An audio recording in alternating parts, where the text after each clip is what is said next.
and we are recording. So last time we left off, you were back in Dragonia and you had just gotten paid by Ascendi for the journey that you had to bring her the the plant that she was requesting to make medicine. uh, Where was that at? So the plant that she requested. It was the Unro vine. Yeah, the Unro vine. I'm gonna remember in a second. Mount Rule. Yes, it was the Unro vine from Mount Rule, and it's a vine that's really good for absorbing poison. So it's a very good plant to use for making medicine. Switching to the Discord screen. Here we go. So, in addition, prior to that, you and CL went on your adventure into the cave. You've explored the wall with CL and returned. And on the way back, you had your encounter with the fairy named Cheppy. Yeah, the most bizarre meeting with Cheppy and the celestial visions as well. Yes, and the celestial visions, and the Cheppy, the fairy. She actually also promised to meet you again before you depart from Maurus. And she offered to present you with a gift. She's going to present CL with a gift, and she's going to present a mystery person with another gift that she's going to hand to you and ask you to give it to someone else. But she's not going to tell you who that person is, and she said that you'll know who the person is when you know. So, meta, I'm gonna let you know when you feel like it's time to give something, to give it to somebody. Okay. But that would be accidentally passing the like muffin off. Yeah, they feel special enough. Yeah, right. Now, in addition,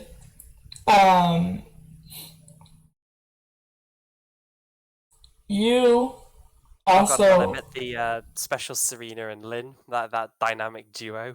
Yes, but before that, when Cheppy said that they were going to give you a parting gift, you also said that you were also going to prepare a gift for Cheppy. So I just want to remind you of that, so that you still have time to make a gift or find a gift for a fairy. You also know that Serena Keating and Lindau are taming rule dragons up in Mount Rule. That they brought a boat over from another continent called Laris. So, Ascendi has thanked you for your service, and that was where the last campaign left off, I'm pretty sure. Yeah, I pretty much handed it in. Saw that the oh no, I've completely forgotten the girl's name that I was helping in the first place.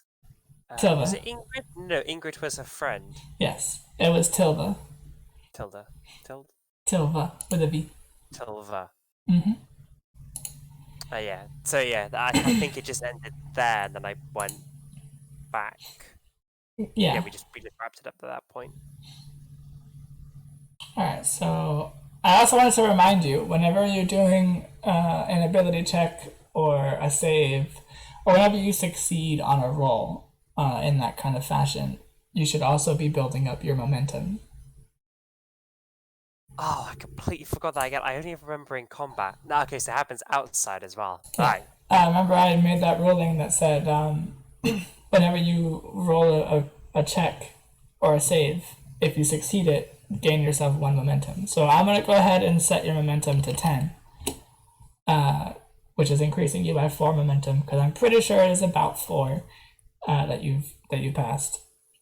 Yeah, probably. Just quickly jumping back to my character. Right, everything's set. I said it, yeah. You're good. I'm going to say that your character is also pretty well rested. You're pretty good, well off. Yeah, I've had... hopefully, I've just had some very nice calming moments back home in Dragonia.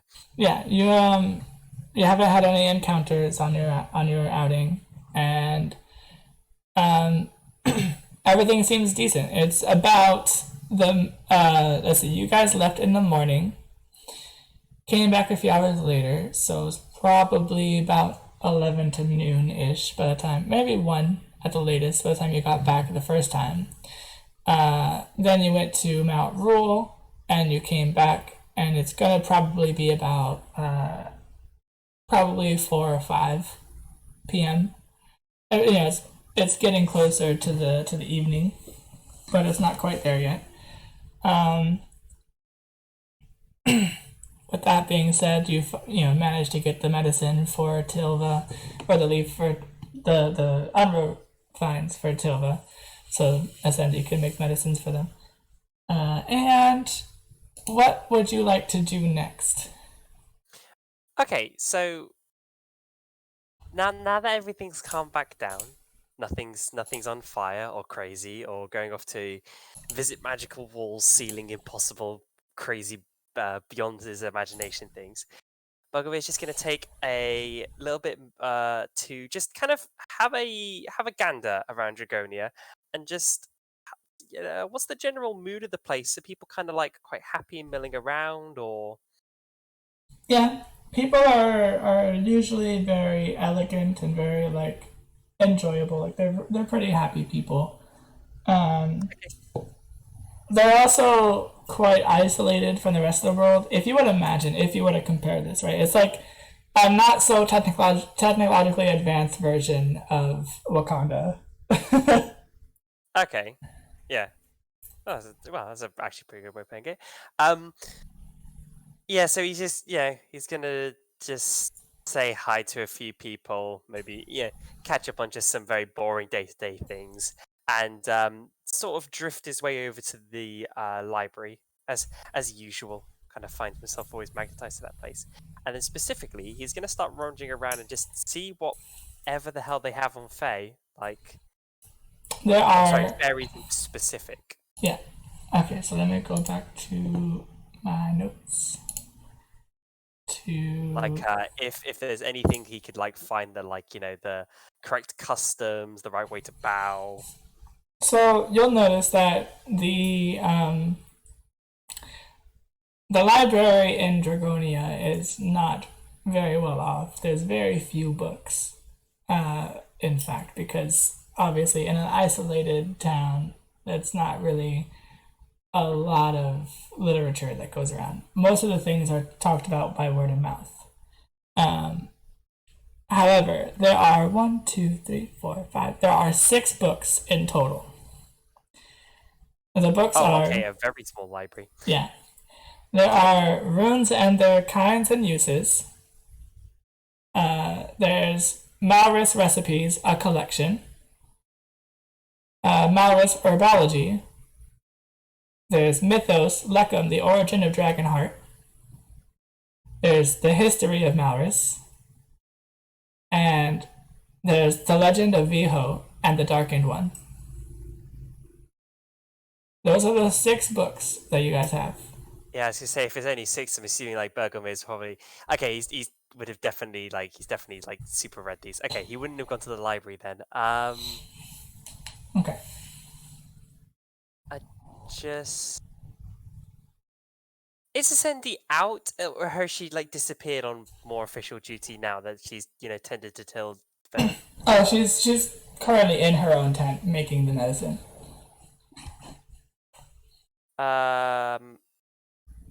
Hmm. Okay, sure. Bergelmir's gonna actually return to pretty. Yeah, no, he's kind of like gone around and he's started to have a little like think of it. Then he's gonna head back to Ascendi, and he's gonna politely like tap the edge of the tent, just call out her name. Yes, you can come in. Hi, thank you, thank you. He pokes his head in and then steps in fully. Now, earlier when you so graciously paid me for that small errand, I know you can say no if it's too much trouble, but I'm just the pixie that I met earlier, she seemed to speak quite fondly of you. Fairy. I was wondering, do you have any? What's the best way to describe it? I don't know. I've only heard story, and what I believe is the pixies and their whole fairy corps are very particular in their mannerisms and the correct way to present yourself and the correct way to give gifts and such. So I was wondering, do you perhaps have any information that you could part? So she's like talking to you while she's working with her hands, like grinding the roots up and mixing different liquids together and that kind of stuff. But as she's working the roots, she's like not even looking at you. She's like, "So you're planning on meeting the fairy a second time?" Well, I don't think I'm planning to. I think that path has already been set by something way beyond my imagining. Or at least that's what they were making it out like. I really can't explain it myself. I'm not sure what happened. Sorry. She's gonna be, no worries, dear. Come closer to me.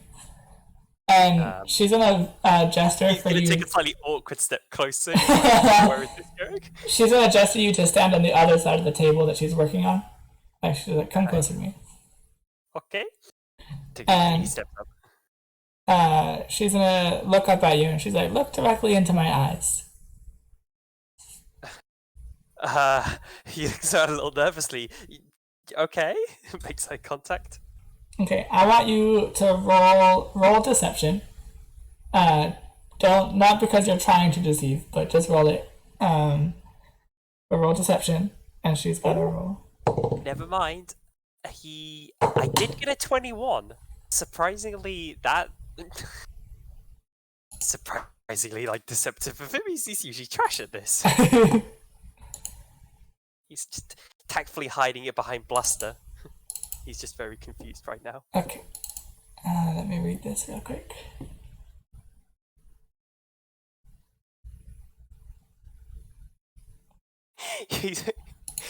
Bergelmir is gonna the anxiety's gonna flare a little bit, and he's gonna get a bit flustered that he's doing something wrong, and he's just gonna be like, oh, you have lovely eyes.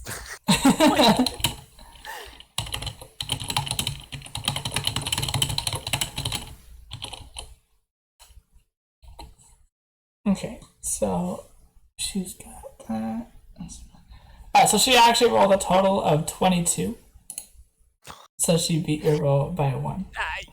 Which is actually really funny because she has her ability. Remember, I told you the Dragon Heart version of Insight. The way that she does, like her Insight ability works, is that if whenever she rolls Insight, she rolls at advantage and she doubles the roll. Oh my goodness! But she rolled a 4 on the first roll and a 6 on the second roll, so she rolled really low. But her modifier for Insight is a 5. Plus 10 for the Dragon Heart. Oh my goodness! Well, her modifier is a 5, so that 6 turns into an 11, and then it doubles to a 22. Yeah. So she beats you by 1. She looks into your eyes and she's like, "Okay, I can tell a few things here. What was the name of the fairy that you said that you met?" I think they called themselves Chippy. Okay, she's going to think for a moment. She's like, "Oh, Cheppy, I know of Cheppy. She was around back in the days of Ciota." I would also believe. I'm pretty sure it is the same Chippy. I mean, don't fairies not age? Or I thought That's they correct. age. Yeah, they Very play interesting. She's gonna look at you and she's like, "Well, if I know Cheppy, she is very fond of elvish things. So if you wanted to, you should take a journey over to Lossahalen and buy her something nice from the elven smiths over there, and bring it to her. Maybe a locket, maybe a jeweler." But Yeah, I feel like it's one of those things that will. I'll find it in the moment when I'm searching.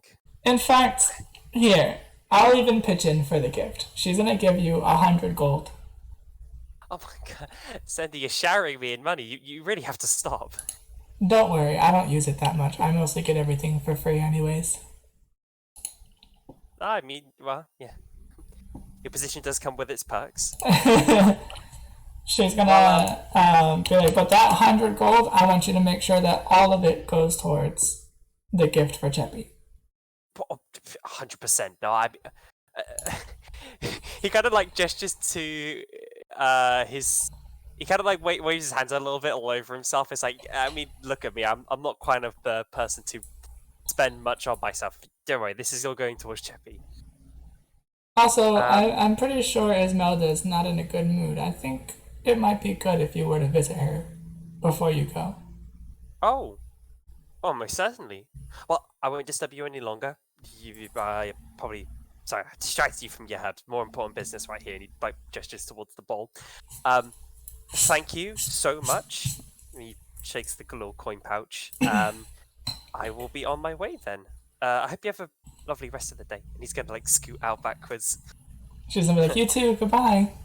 He's like, he keeps like glancing at her eyes, like worried that there's some like enchantment that like is about to like just lash out and like grab him.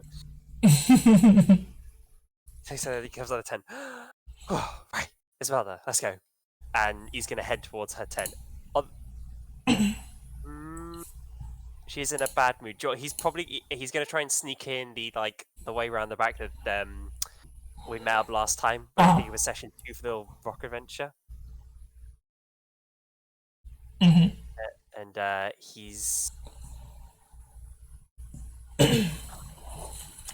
See, here's the issue with tents. With the lack of door, it's quite infuriating because I can't knock politely. I feel like I'm bursting in every time. Okay, he's gonna risk it, and he's gonna stick his head in. You're gonna see her like pacing back and forth in her room. He's gonna go, boo. Let me roll. Wait, what'd you say? Oh, the roll. Okay. Just too deep in thought. No, I was rolling a con save to see if she would get scared. Oh no. Let me just check her stats real quick. Let's see what the total was. Roll intimidation real quick. No, I meant it's a really kind of oh no. Please, I need low rolls. Okay, that's an 8. What's my mod? I'm on the wrong page. Okay, that's only a 10. Alright, so she rolled a 23.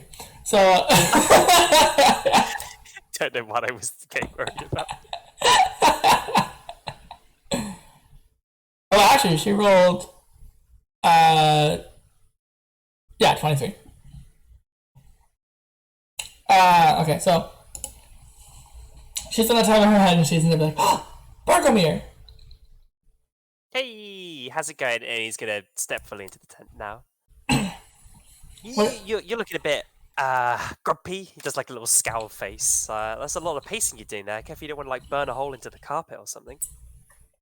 Ugh, Jacond is such a stick in the mud. He's so annoying. I don't even know why I have him as an advisor. He never agrees with me.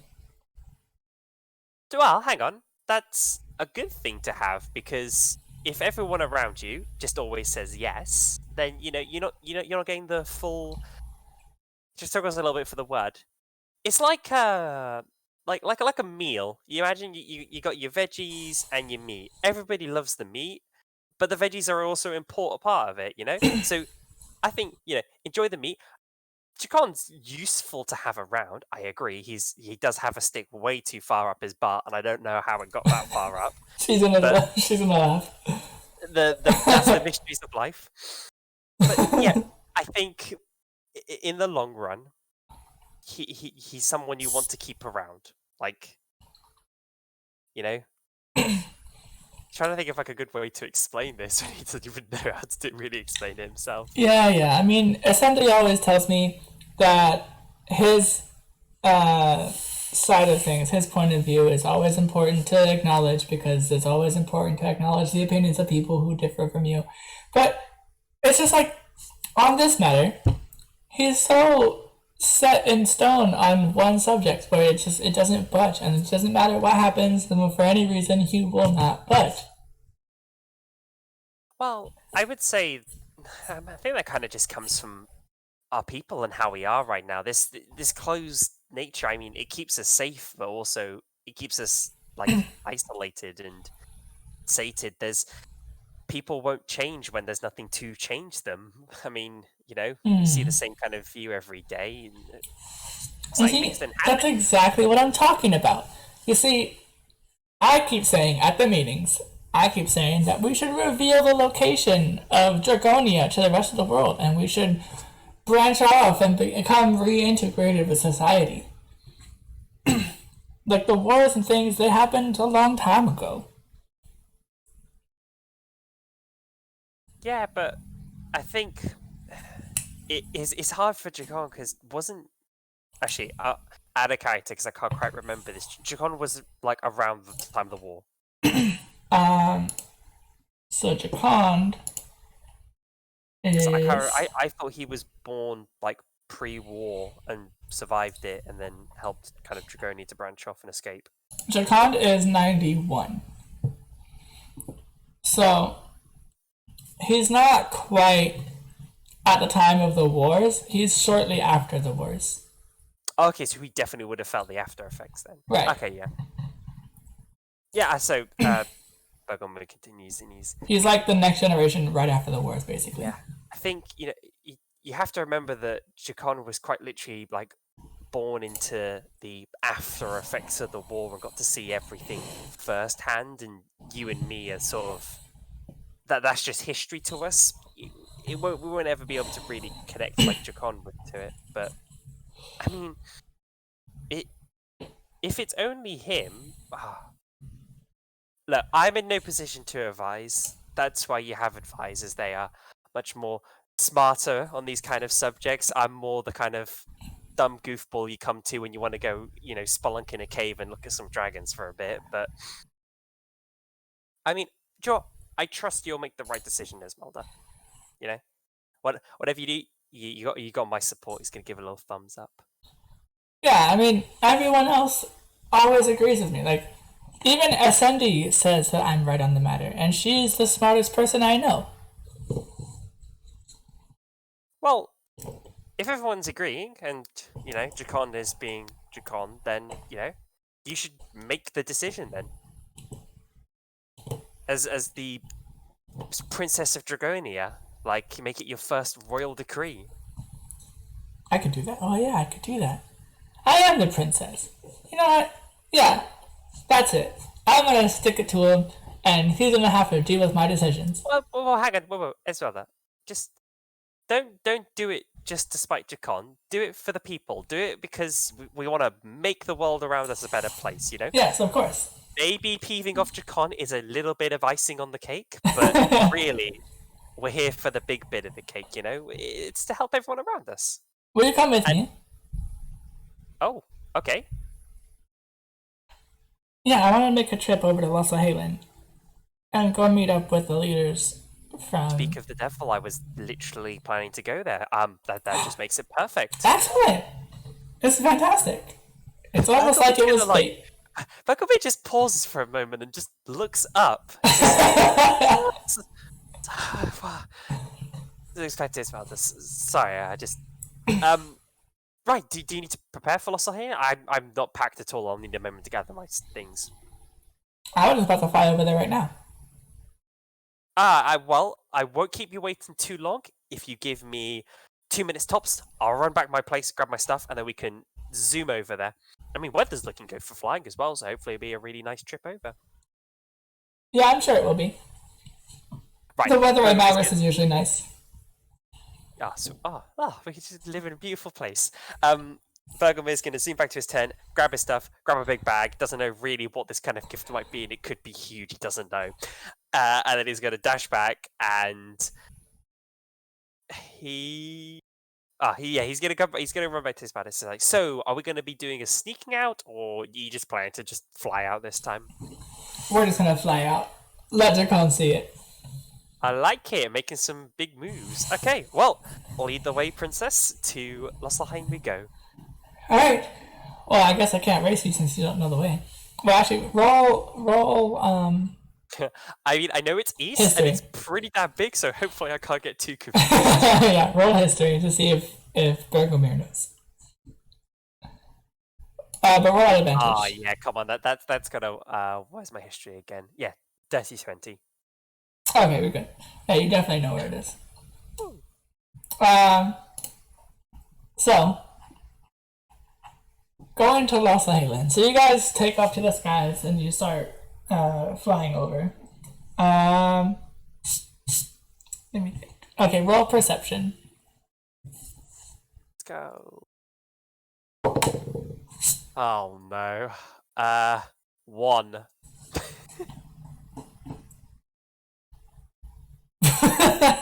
I'm so bad at like. Oh my god, perception is just Bergelmir is just like short-sighted the thing. He likes flying. It's sort of this like blurry, watery color, and he just gets to like be alone with his thoughts in the clouds. So, what do I get with a 1? Nothing. You see the sky. These clouds are so fluffy. You don't even see the clouds. You just see the sky. Oh my god. You actually even forget that Ismelda was flying right next to you for a moment. What is this giant pink bird? Oh no. Okay. So you guys are flying over. Eventually you land in Los Angeles because you see her descending and you descend at the same time. And you land in a elven city called Los Angeles. Everything in this place is not tense, but there are no unnatural structures in Los Angeles. All of the trees, all of the landscapes have been terraformed into homes and buildings for different kind of businesses and those kind of things. So the entire landscape is all natural.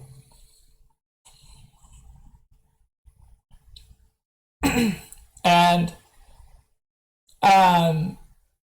towards the back of the city of Los Angeles, from the direction that you're coming from anyway, there is a kind of semi-dead garden in a sense. Like it's kind of, it's not doing too good. But yeah, that's what you get from that. Anyway, we land in Los Angeles and she's like, okay. Too busy staring at the sky. His mother's like, okay, I think that I will go and talk to the leaders. Are you going to come with me, or do you want to go visit the shops? Who? Sorry, I zoned out there. Sorry, apologies. No, leaders first. This is a far more important business. My shopping can wait till afterwards. I could be your personal escort, bodyguard. Oh, I like that. I could be your bodyguard. He looks at himself. No, wait, advisor would work better. Yeah, you're my... You know what? It's official. You're going to be my advisor for this trip. Oh, wow, thank you for this. It's like... It's kind of all in a slightly jokey sense because he knows this, like, really, this isn't actually official or anything. It's more just kind of like in the kind of heat of it thing. He's just like, oh, my princess, you honored me with such a gift. Thank you so much. Just this, like, big, like, over the top bow. It's like quickly, we were saying haste to the other leaders. Can't have them, like, waiting. You can see, actually, roll perception now. Because the first perception was for something else. This is... Oh my god, 0! I got 0. No. Am I just wearing blindfolds today? That was impossible. No, wait. Okay, you have a passive wisdom perception of 9. Yeah. So, for this case, because of your passive wisdom perception, you can pick up that the crowds of people that are like buzzing about.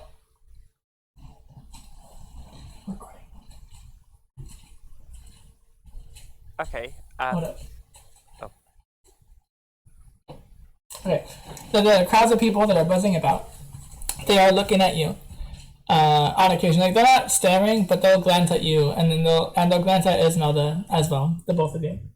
And they are like sometimes they'll whisper to another person, and like you just see like people like. It doesn't seem like they're very. They're not like rejecting you guys, but they don't seem very. Obviously, like two dragons just dropped into the middle, wearing very far robes. We must obviously look like two very weirdly dressed peacocks. What are these things that just landed in the middle of the square?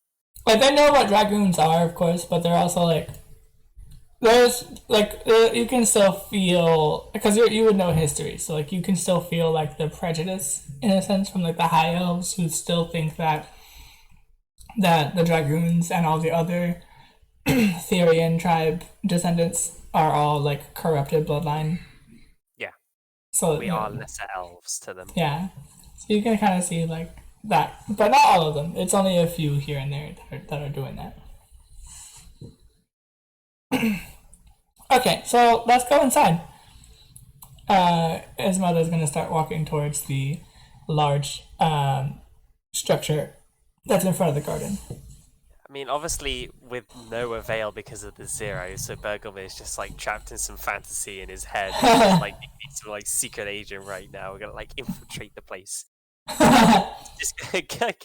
He's gonna. Oh no, he's gonna do one of those things where he looks but just doesn't actually look. Like his eyes are in the right direction, but his mind is so like somewhere else at the moment. Nothing actually goes in. He just stares at the crowd for a bit and then follows Esmeralda. So, the structure that you see in front of you guys when you get there is a bunch of different trees woven together to form a type of dome-like cathedral. And it's sitting in front of that dead garden. Now, the dome-like cathedral is also slightly off the ground. And it's like an actual... it's almost a full sphere.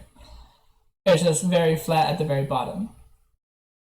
But the trees are kind of like holding it up in midair, in a sense. And it's basically, there's a few steps that lead up to the front door. And on the front of it are some elven guards. Now, elven guards in this place, they have gauntlets, and in their gauntlets are slots for runes. They don't have any weapons in their hands, but they have the gauntlets with runes on them. And Esmeralda walks up and approaches. Hello, I am Esmeralda Lockett, and I am here to see your leader. And they look at her for a moment. They look at each other, look back at her.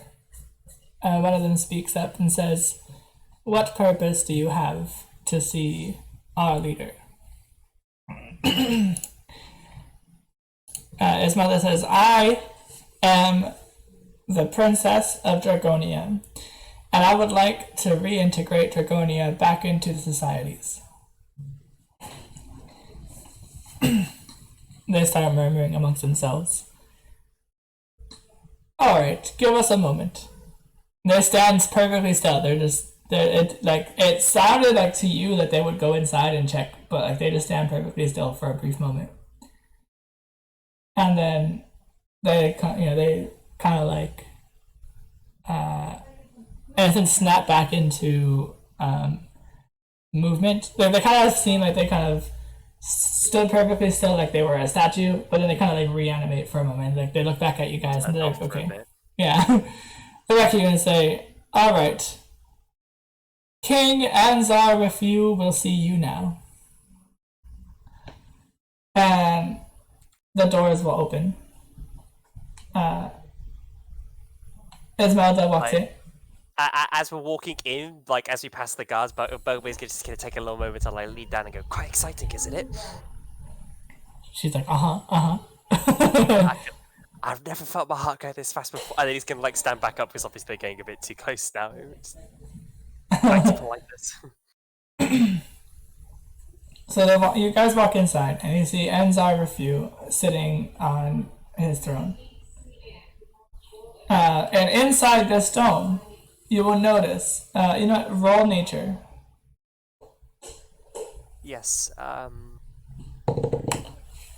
Okay, not that. 15 overall. Okay, that's fair enough. Don't forget to give yourself momentum. Yes, I actually remembered to give myself the bit of momentum earlier when I got the good history check, but obviously none at all for my perception. So,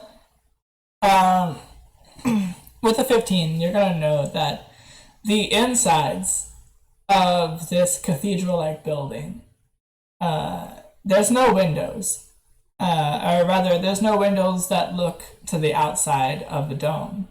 But the inside of the walls and the ceiling, instead of having because cathedrals normally have like a painted glass look to them, right? Where there's like the windows and the painted glass. You still have that, but instead of painted glass, it's all celestite, which is it's as if stardust was formed into a glass, and it's lining the walls of this cathedral and the ceiling as well.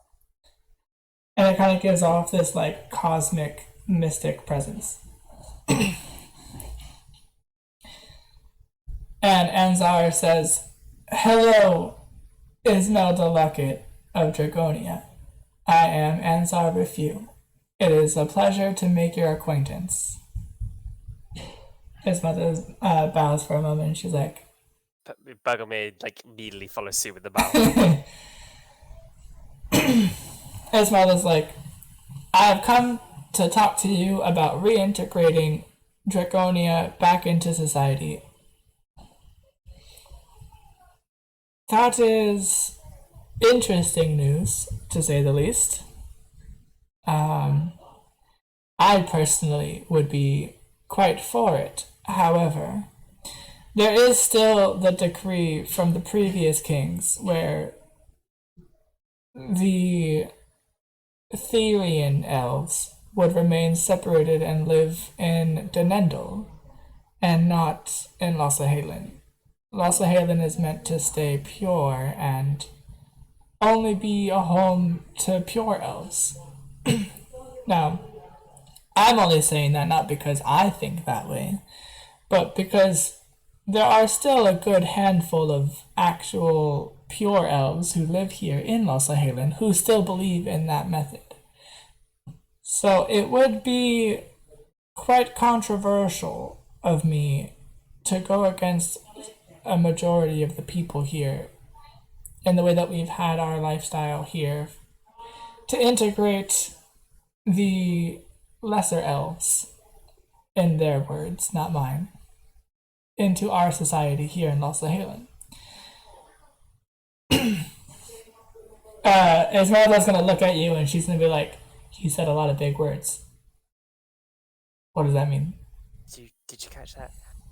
Oh, I must forgive and ask for your pardon on this, my king, but Princess Esmeralda is fairly new to this, so I would ask that you perhaps try to speak in a more simple and general thing here. She's what's the best way to describe this? Esmeralda's like, "You know what? I think, as my advisor, you should speak on my behalf. You know what I want, so I'll let you communicate." He does like a like that. So it's like, you can't just yes, with all due respect, I mean, I assume your people respect you, and if you pass a decree, your people will follow it. And most importantly, though, you can't let the desires of the few, as you mentioned, a handful, overrule the wants of the many. I mean, we were met with fairly positive reception upon entering here, and I think really if you would let Dragonia extend the olive branch to your people, we could offer you a great many wondrous things from our own culture, and there are thousands of wondrous things as well, kind of like gestures to this very captivating and beautiful place that we could be enlightened from in return. And I think this is one of those. There will always be naysayers and people who doubt your rule, but I truly think that reintegration, as Princess Imelda said it, with Dragonia would be truly the best for both of our people. Okay, roll persuasion. Oh no! Please, my dice gods. Oh, that's a. Oh, how much did that make her for? Oh, that's a 14. It's okay, because you guys are rolling persuasion together. Esmeralda rolled a 21, so 21 plus 14 is 35. And let me roll a resistance roll to see if he decides not to.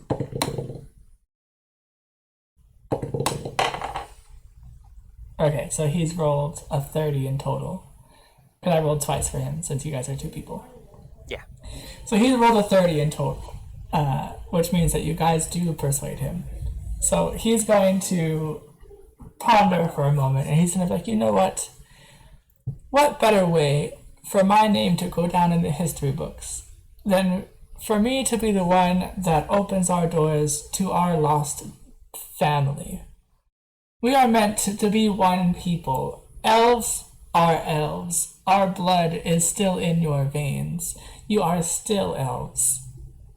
And if some people might call you lesser elves, you're still elves nonetheless.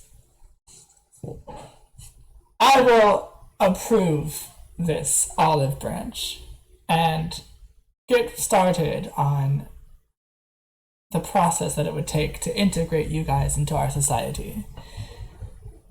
And I'm very curious as to what kind of cultural benefits we will have. I've heard some stories about a man who lived a while back named Leckham, and it is quite interesting the kinds of things that his magic has done. So perhaps if you would bring those stories here, I would be able to convince the people that it's a good thing. I would be able to integrate that culture here, because I personally believe that Leckham was right in his ways. I just have a little bit of difficulty with swaying the people in that direction.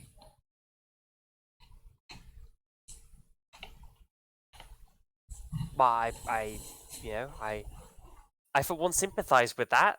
I've spent quite a bit of my life following in the footsteps of this man, and I do understand it. There's a lot of it's interesting what people jump to when they see someone powerful and they can't explain it. There's a lot of it's really sad to see what ignorance does. But I thank you so much for agreeing with us. Do we need an official delegation or some royal decree, or do you?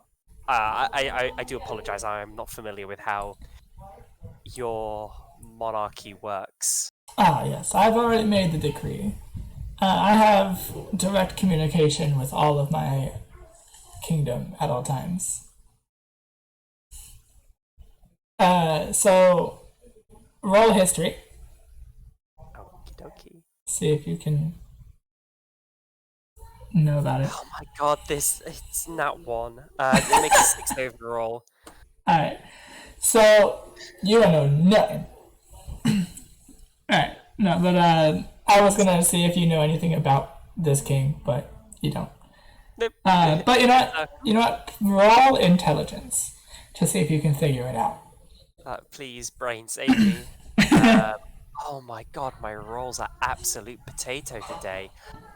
11 overall. Okay. It's not a high DC roll, so you should be fine. Okay. Um, Look, Esmeralda, you put a lot of stress on me right now, and I feel like I've just like slighted 3 companies already. I'm really not selling Dragonia that well. I wasn't prepared for this. um,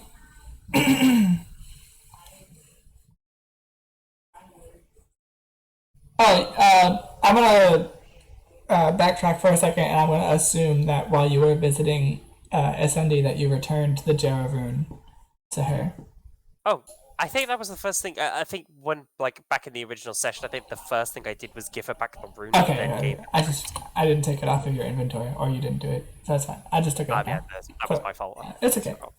I knew that you, at the least, I knew that you intended to do that. I don't remember if it happened, but I know you intended to do it. Yeah, I would have been pilfering the rune. So Anzar is going to look at you and he's going to say, you know what? I have a gift that I would like to give you for coming here to make history, and as a commemoration of this, I would like to present to you a rune. He's gonna walk over to you, Bergelmir, and he's going to present you with a small, little type of rock with an inscription on it, that has like a spiral circle with many lines coming out from the sides. You're going to recognize this already as the Sowelu rune. It is the solar magic rune, and the material that it's made from it's carved from a soul stone. He's going to say, this is Sowelu, and I'm actually giving this to you, not because I want to give you a rune, but because this is the actual Sowelu rune that Lekka made himself. Oh, could you? This is far too gracious a gift. Thank you. Thank you very much. It is very kind and generous. Yeah, it's the very first Sowelu rune to ever exist. It's literally like Bergelmir is like holding like a diamond inside of his hands right now. He's just like, what? You truly honor me with such a gift like that.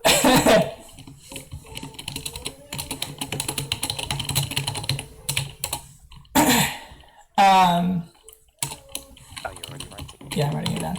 So I'm distinguishing it as Leckham's Sowelu because Leckham's runes, right? Because there's runes that other people made after Leckham, but Leckham's runes, limitations of the true masterwork. Exactly, they're the masterwork. So.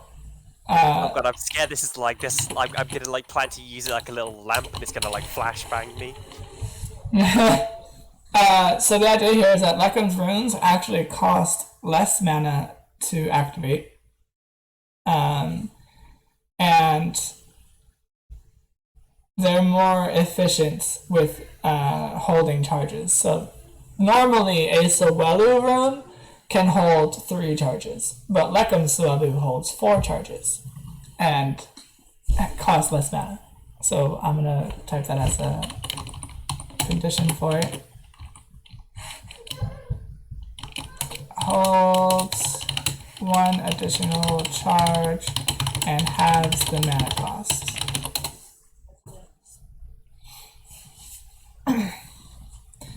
So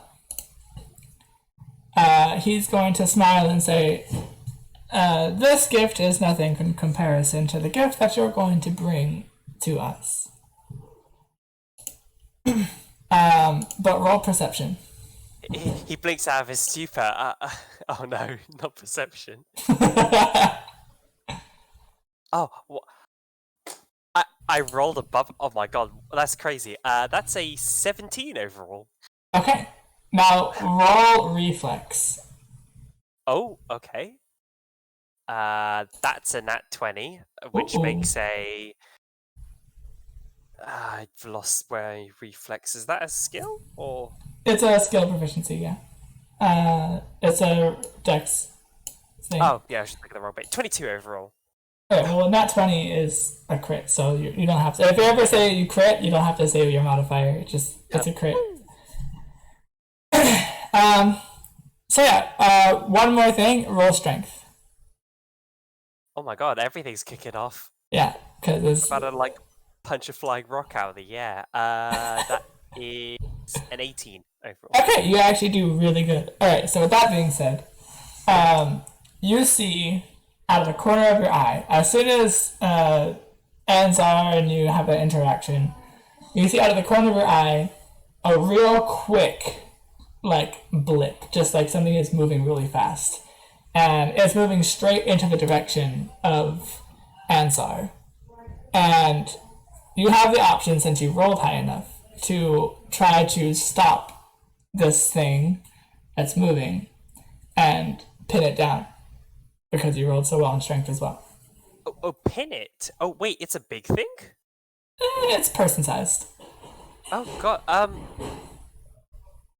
Actually, wait. I forgot to. I wanted to ask this a while back. With the turning into a dragon, is it like a single switch, or is it like can you do brief bits of yourself to You be can, like? you can do as much or as little as you want. Okay, this is like this is in pure instinct. Bergelmir doesn't know what's doing. He's literally going to like flood a burst of like dragon heart energy down his arm, and then swat the thing down because he's like projectile moving at high speed. I need to protect myself. Swat it down, and then yeah, I mean, he's not really a fighty person, so he does that in a panic, and will try to knock whatever just came towards them prone. I'm gonna say that you also to add on to the effect, you can also add in some of your gravity manipulation to like force them. You know, like when you swat them down. Yeah, he'll do the slap, and then realizing that it's humanoid and it just accelerated, he's going to like quickly lock it down with gravity, and then be like, blink, blink, wait, what the hell's going on? He just instinctively like moves the swell rune to the other side, like between them, just so whatever the hell this is, it's not gonna like bump the rune. So what you're gonna see is that it's a cloaked figure. It's a person in the cloaks, but you can definitely see a dagger, an elven dagger, in the hand, protruding out from the long sleeve of the robes. And you can definitely tell that this person fully intended on assassinating the king. Okay. He's immediately gonna kick that dagger out of their hand, like a proper like good hoof kick, where it's just like, poof, just sending it away. And you can hear some very interesting like murmuring from the person, like they're speaking a language that you haven't heard before. Okay. So Bergelmir is immediately gonna. Oh no! We don't do that. We don't. They're wearing a hood, aren't they? Yeah, like you don't see their face. Okay, but he's going to like grab the hood, pull it back, and then like wrap it around their face. Not so. I mean, obviously he's not the most dexterous person, but he's aiming to muffle them, not to choke them out, so they can still breathe through their nose, but he doesn't want them like speaking any enchantment or something. Okay, so as you do, when you're trying to do that, you're going to actually like you're going to pull on the hood, and as you do try to like fixate it to muffle their mouth, when you go to press it against their face, right, like to muffle them, your hand just kind of like goes through, and the robes are still there, but the person is gone. Oh, did I just blow it? He does. I'm sorry. Was that like a? He's like desperately looking around. Like, how are the guards reacting? Did he just mess up? There's no guards inside the room. He looks to the king. The king is like, he's got his hand on his chest, like, what in the world? Okay, right, you don't know either, thank God. I was terribly worried I just, like, punched some foreign advisor or something. Okay, that's slightly relieving. He's gonna, like... So, hang on, there's nobody inside the cloak, but the cloak is still with the shape of a person? No, there was a person in the cloak, but they're Oh, gone. but they're gone now. Yeah. Right, so they got away. Okay. Panic over. Is Esmeralda right? Is she alright? Yeah, she's fine. Okay. His mother's like, awesome, Bergelmir! Did you see that? You did the thing, and then oh, that was just awesome. You're incredible. I knew it was a good thing to bring you today. Because he can't resist. Again, like, he still got the rune, so he can't, like, point, but he gestures towards Esmeralda and is like, well, I learned from the best. I mean, he's gonna, like... Okay. First of all, this rune, it's being annoying. He's gonna put it in, like, a chest pocket, the important pocket where he likes to keep, like, the very personal things. Goes to the very important pocket. And then he's going to quickly, like, turn his arm back into normal, because he prefers being in his normal form. And then he's gonna play... I think, yeah, he's still got a cloak in one hand. He's like, are you alright, King? Yes, sorry. I'm just a little startled. You know what? I have to thank you even more. You just saved my life. I think. Yeah, I think I have. I'm going to have to make an announcement. So he starts walking outside of the room. Come with me. Bergelmir's gonna like, someone just made an attempt on your life. Where are your guards? He like rattles the cloak. Where the hell did they just go? So you can add the cloak to your inventory, by the way. Oh, okay. Assassin's cloak, nice. The dagger too. For the dagger, you should put it as mysterious dagger. Okie dokie. Because you're gonna notice for sure it's not a normal dagger. Yeah, I mean, look, you're going after the king with it's gonna be the fanciest stabber you can get your hands on. Bergelmir will grab the items and he will run after the king because one more the thing. king just... Roll insight on the dagger. Okay. Actually, not insight. Roll arcana. Either way, it's only a 7. Nope. Yeah. All right, you can detect some magical presence from it, but look, my adrenaline is just through the roof. And someone just tried to like kill the king in front of me. I'm like, Bergelmir's into like mega high alert on Esmeralda. Like anybody who moves towards her is now like immediate danger, and he's like just getting ready to like jump. So actually, Esmeralda rolled high enough for her arcana check. So Esmeralda's going, before you touch the dagger, she's going to say, "Wait, don't touch it." Oh my god! Thank you, bad dagger, of course. She's gonna be like, "There's some very bad magic on this dagger."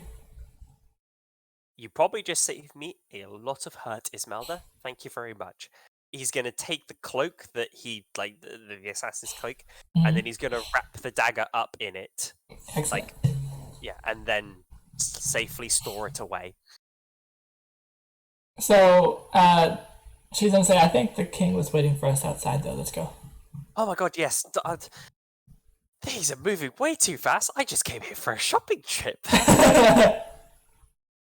Yo, the day is always wonderfully interesting when you're around, Isbelda. He's gonna chase after him.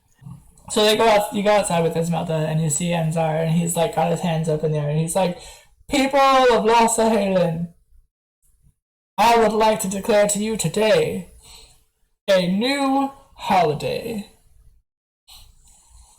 Today will be declared as the Day of the Dragon. Dragon's Day, in fact. And today will commemorate the day that we invite Dragonia to come back and live in Lossahalen. And including, and by extension, all Therian tribes of elves are now welcome back to live in Los Lahalen once again. You hear some murmuring, some people are cheering, some people are like scowling, but like, you know, it's kind Bergelmir gives a really, really sheepish and awkward way, like too many eyes. He does not And like this. yeah, and Anzar is going to say, and I will say this. This man here, this dragoon, who we thought, or who some of us thought to be a lesser elf, he is still an elf nonetheless. Elven blood runs in his veins, and he just saved my life. There was an assassin, an assailant, lurking in the dark, inside the cathedral. I'm not even sure how they even got in there. But nonetheless, the reflexes and quick thinking and sheer might of a dragoon was capable of saving my life. And for that, I am wanting them to move in today. And now you can start seeing some of the crowd is like that was initially scowling. They're starting to rethink things, and they're starting to like, maybe we should have them because, you know, there's still a few that are just like, eh. But yeah, there's always going to be some. God, there are too many eyes in that crowd. Bergelmir is just like, he waves again. And with that, I will introduce you to Ismelda Lockett, the Princess of Dragonia. And Ismelda steps forward. She's going to say, hello everyone, I'm Ismelda, and I hope to make friends with all of you. And with that being said, let us have a festival. Let us have some drinks and some food and a banquet. Let's have some performers. Let's have some magic. Let's have a show to commemorate this day. And everyone starts to gather together outside, and you see some of the guards. They come around to make like a rectangle in this really big open space. They all kind of put their hands together, but instead of it being like, you know, if you were to pray, you have your hands straight and flat together. But one hand, instead of being both hands together going the same direction, one hand is upside down.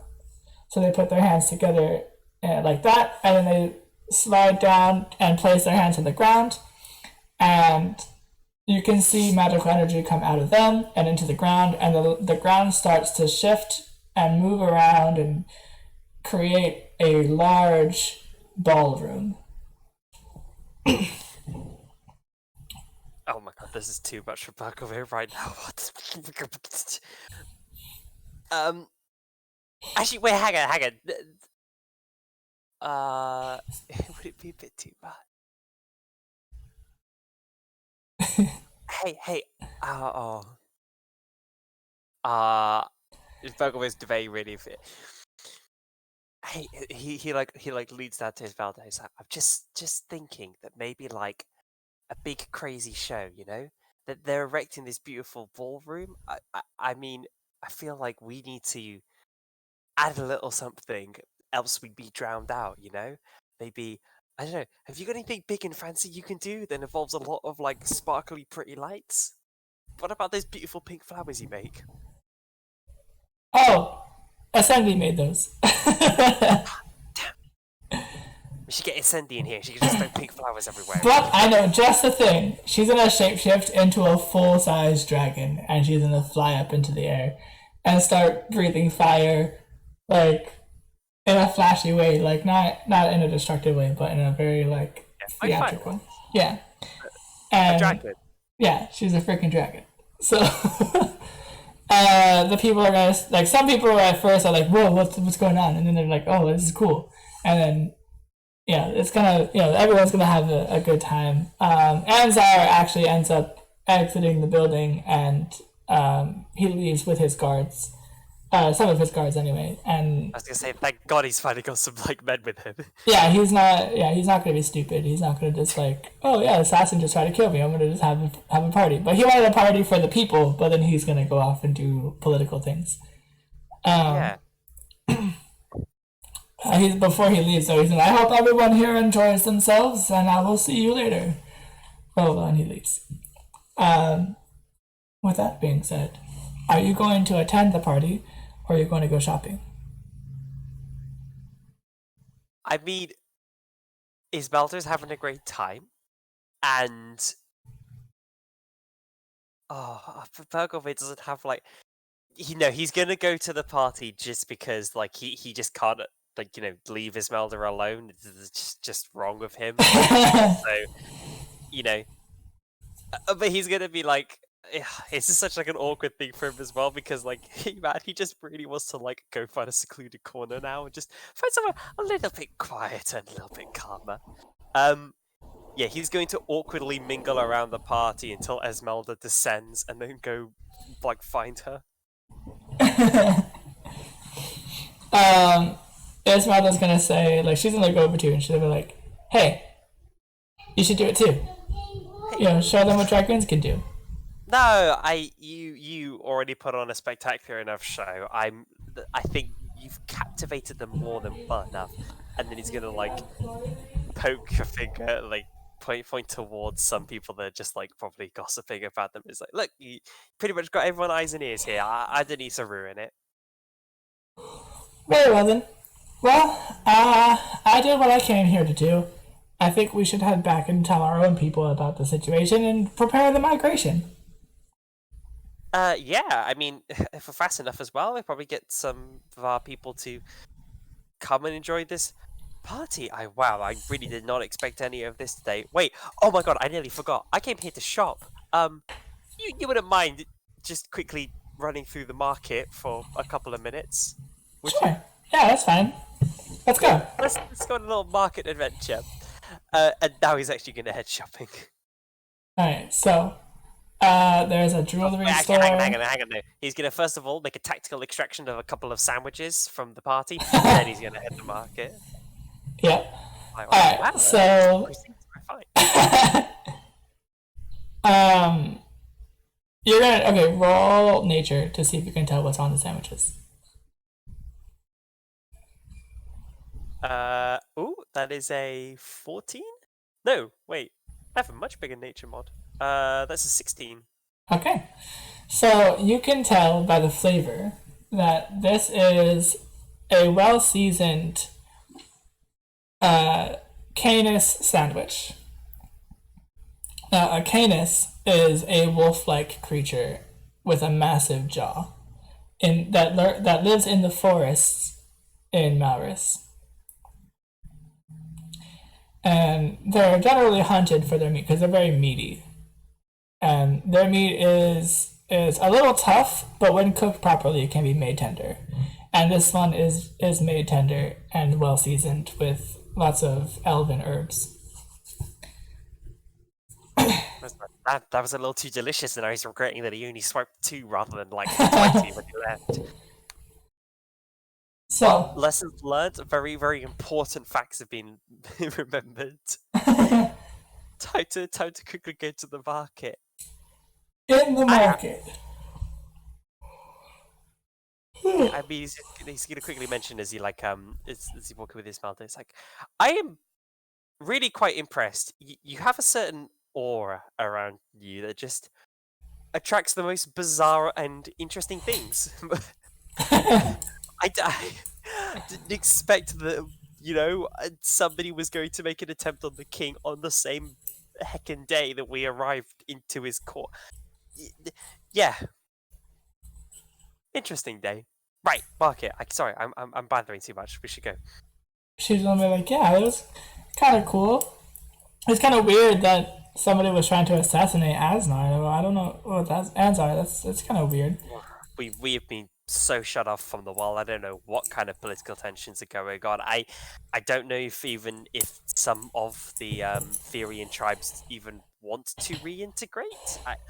It's something that needs a lot of very careful questioning once we're done. But we got more important things to do. We have your first degree to pass once we get back home.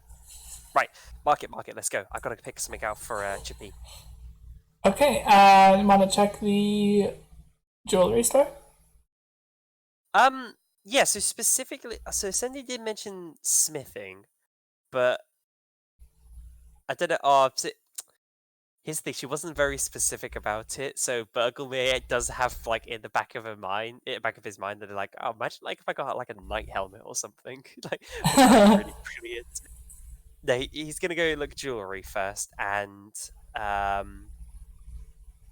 I don't know. I think he's literally just gonna play it by like what feels right. I mean, he's just gonna like mill around and look for something that jumps out at him. That kind of like gives him somewhat like very fey like pixie vibes. Like it's all very like a lot of silver work, and it's very kind of like Yeah. slender natural shapes. All right. So you're gonna notice that there are some gem infused lockets.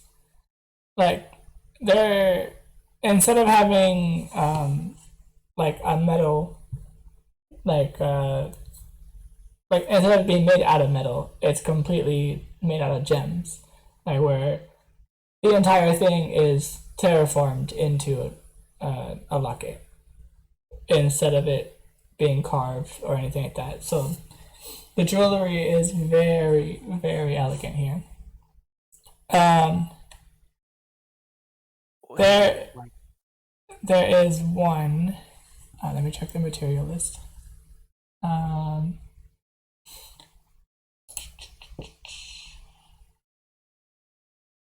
we go, materials. Okay, there we go. There is a Razonite crystal locket that catches your attention. Because, not a locket, a necklace. A Razonite crystal necklace that catches your attention. Because it has each segment of the necklace, like space in between, like there's like a, how do I say? Alright, you know those necklaces that have like the teeth on them? Like at intervals, there's like the teeth. Yeah. Yeah. So it's like the intervals like that, but instead of it being a tooth, each segment is a small little figure of some of the historical characters from the stories, and one of them is actually Cheppy that's on that necklace. Oh, yeah. Jeffy does feel like the kind of person to wear herself like. Well, I mean, the necklace is definitely too big for a fairy in the first place, but I mean, it's more the principle of the gift though, where it's like. Yeah. I mean, I'm assuming they have some sort of like enlarged, reduced special magic tricks they can perform on this. Yep. He's going to pick it up and admire it for a bit. Obviously, this is probably very fine craftsmanship that he's never experienced before. What you're gonna notice that when you try to reach for it, the shopkeep is kind of like grind to be like, "What are you doing?" Oh, I'm terribly sorry. I just wanted to have a look at it. Weight is a very important thing. Sorry, Bergelmir like steps back and looks very nervous. I've never been shopping much. Is there a way you're meant to do things here? What kind of money do you dragoons even have anyway? Hopefully enough. I mean, that's really not the issue. I'm admiring the lovely craftsmanship you have on display here. He points again. I'm currently thinking about buying this one. It looks quite splendid. I think it'd make a perfect gift, but I just wanted to have a proper look at it because it's kind of just one angle. Am I allowed to touch it? Roll persuasion. Poor Bergelmir just confused. What is this? Why is he making angry faces? You're kind of getting the vibe that he's one of those people that aren't really fond of. Oh, that is a 17. Ooh. He's like, all right, go ahead, you can touch it, but. I always want to say, like, I can show you. I'll be very gentle with it, and then just immediately like knocks it over and knocks it over. He's gonna He, be like, he, but it's, if I see huh? you running, I'm gonna come after you. Hey, I am, I am a very easy to recognize person in this place. I would have zero hope. Look, I'm not sure why I'm even discussing it. I'm just not going to do it. He's going to take it and look at it and actually have like a proper look through it. And he's like, yeah, this is, how much would this be?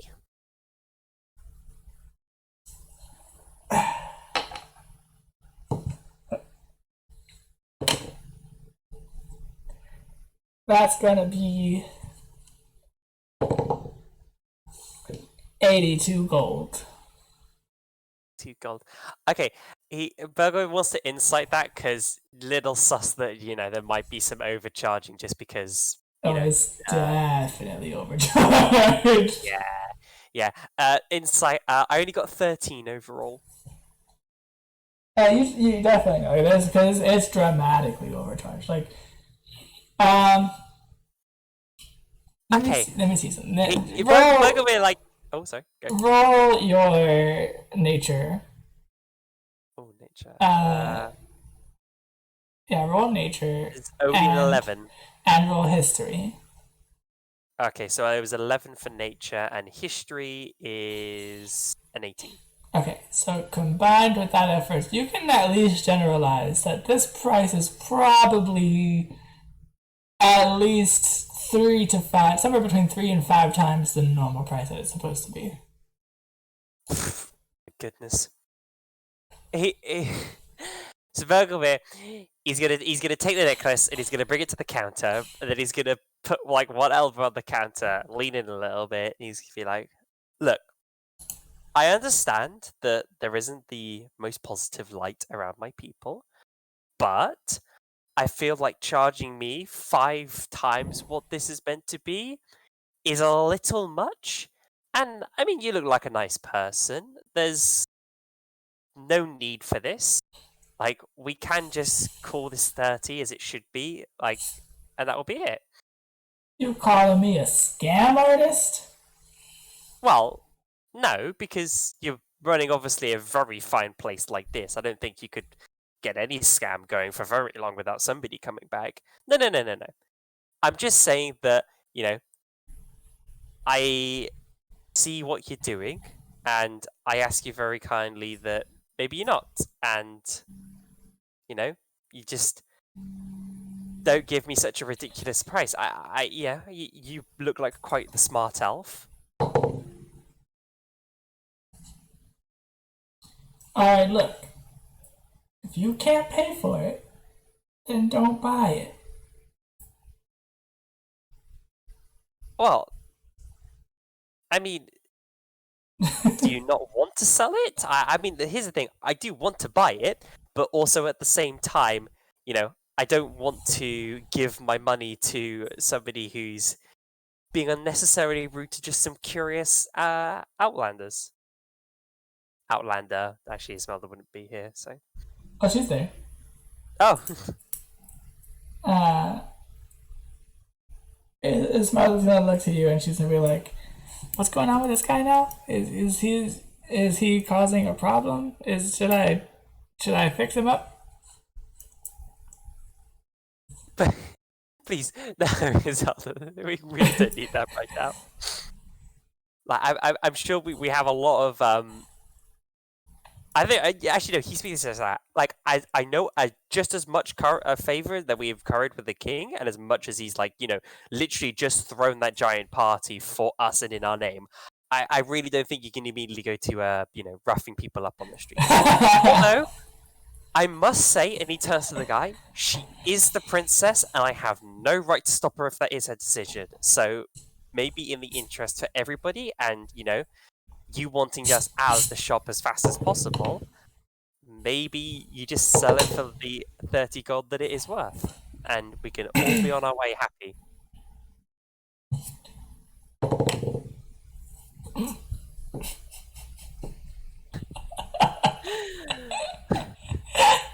Alright, so I rolled intimidation for Ismail. But go ahead and roll intimidation yourself as well.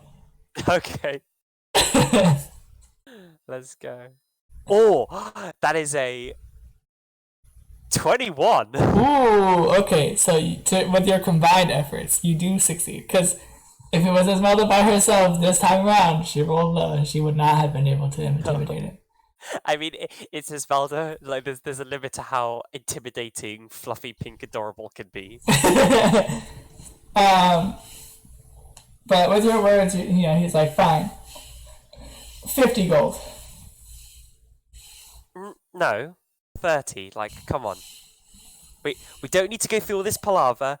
You and me are just gonna go throw numbers around. I can clearly see it, and judging by the lovely esteemed craftwork, this is 30. 40 gold final offer.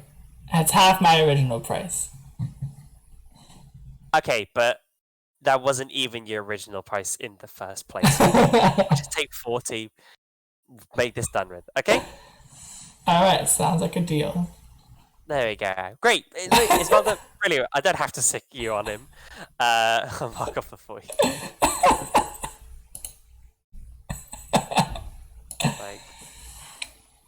Well, thank you very much for the necklace. It's very beautiful, though I'll say the company was,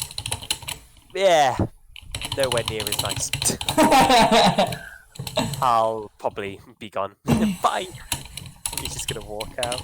So, I hate this. I hate talking to people. I like books. Books are just easier. None of this happens. Are you having fun, Isbalda? Yeah, I'm enjoying myself a lot. I love this place. Oh, well, great. I feel like we'll be seeing a lot more of this place more often. We best get home, though. Wouldn't want to leave everybody waiting too long. We really just did leave without any word. Oh no. Awesome. Well, hopefully with enough happy things heading back, we could just swipe this under the rug. Let's head home. And I guess they just take off.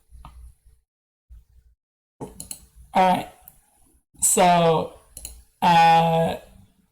Esmeralda and you fly up and begin to fly back over towards Draconia. With that being said, roll perception. It's gonna happen again. I'm scared. Oh, that's a 6. That is actually enough to catch something off the very peripheral of your vision. My God, finally. But simply only because of how massive it is. Bergelmir, watch out for the mountain! Wait, what? While you're flying, right, because if you look at the map, right, if you look at the map of Maurus, you'll see where Mount Rule was. Yeah. Okay, so if you're flying from Lossahalen, which is the town all the way on the right of Maurus, you're flying from Lossahalen to the left to Dragonia, to in between the two mountain ranges. You're going to be high enough, because you have to clear those mountains, right? You have to fly over the mountains. You're going to be high enough to see, at the very peripheral of your vision, a massive adult Rule dragon flying down from the top of the mountain of Mount Rule. And it is... you still also see the boat still parked there. Oh no. Isbalda, well, I guess it's kind of like yelling. I'm just taking a really quick detour over to he's gonna point. Actually, no, yeah, because he's got forearms. He's gonna I'm just taking a very quick detour over to Mount Rule. I'll meet you back in Dragonia, right? I'll go with you. Oh, I mean, you've broke. Okay, I can't really argue. And he's gonna, bank hard right. He's highly concerned. Oh my God, are they all right?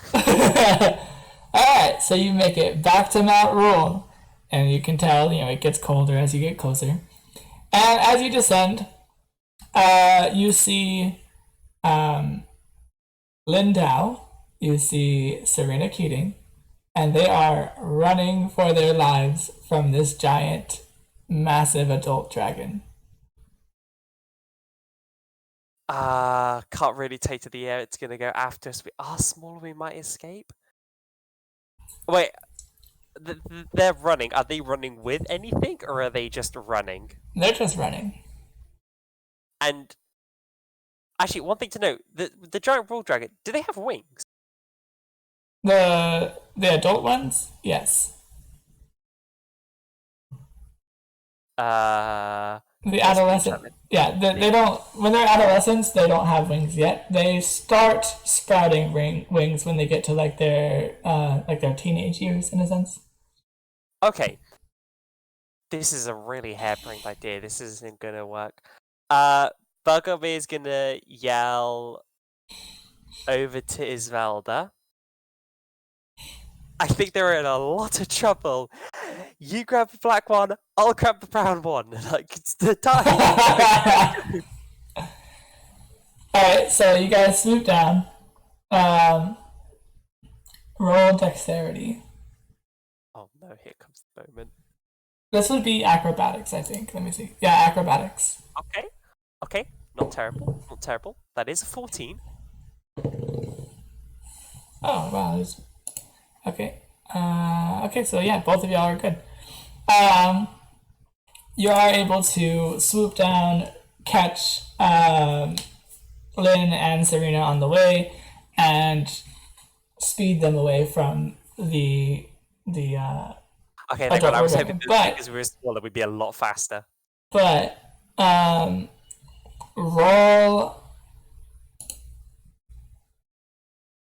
acrobatics one more time to see if you can outrun the dragon or outfly the dragon. Okay, please, dice gods, keep me alive. Oh, easy. That's a dirty 20. Like, zoom. Get the heck out of there. Oh yeah, it's not definitely passed. Right. I'm like, oh my god, this mother was eaten. Oh wait, no, she's a tiny pink speck in the distance. Ah, she's fine. So, the dragon got a total of an 18. But... oh my goodness.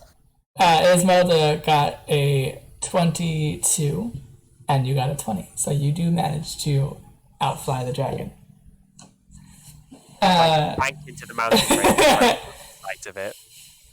Yeah. You guys managed to juke the dragon, and both you and Esmeralda set these two individuals back on their boat. Okay. Bergelmir's gonna turn back, and he's gonna be like, now, I mean, I did say do whatever you want, but, you know, I think trying to keep your own heads is a really good, idea plan. Personally, it's one I subscribe to very well. Is that? Once Serena realizes that it's you, she's gonna be like, Bergelmir! And she's gonna give you a hug. Oh, hang on. I never introduced myself as Bergelmir, right? I was telling myself as Asthrice. Oh, yeah. Yeah, okay, so she says the other name that you said. I'm not pronouncing that. Yeah. And she gives you a hug and he's like, Bergelmir's gonna be like, he's gonna get a bit confused if he's like, oh, gives her an awkward pat on the back. No worries, I was in the neighborhood and Lynn, and Lynn is just like, thanks.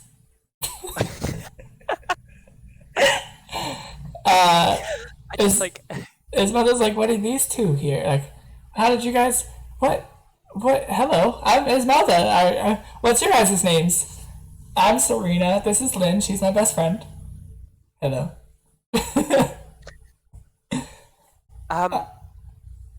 It's quite a long story, Isvelda, but actually no, it wasn't really too much of a long story. I just happened to bump into this lovely pair when hunting for Unrovine, and I didn't quite expect you to bring that giant terror down from the top of the mountains.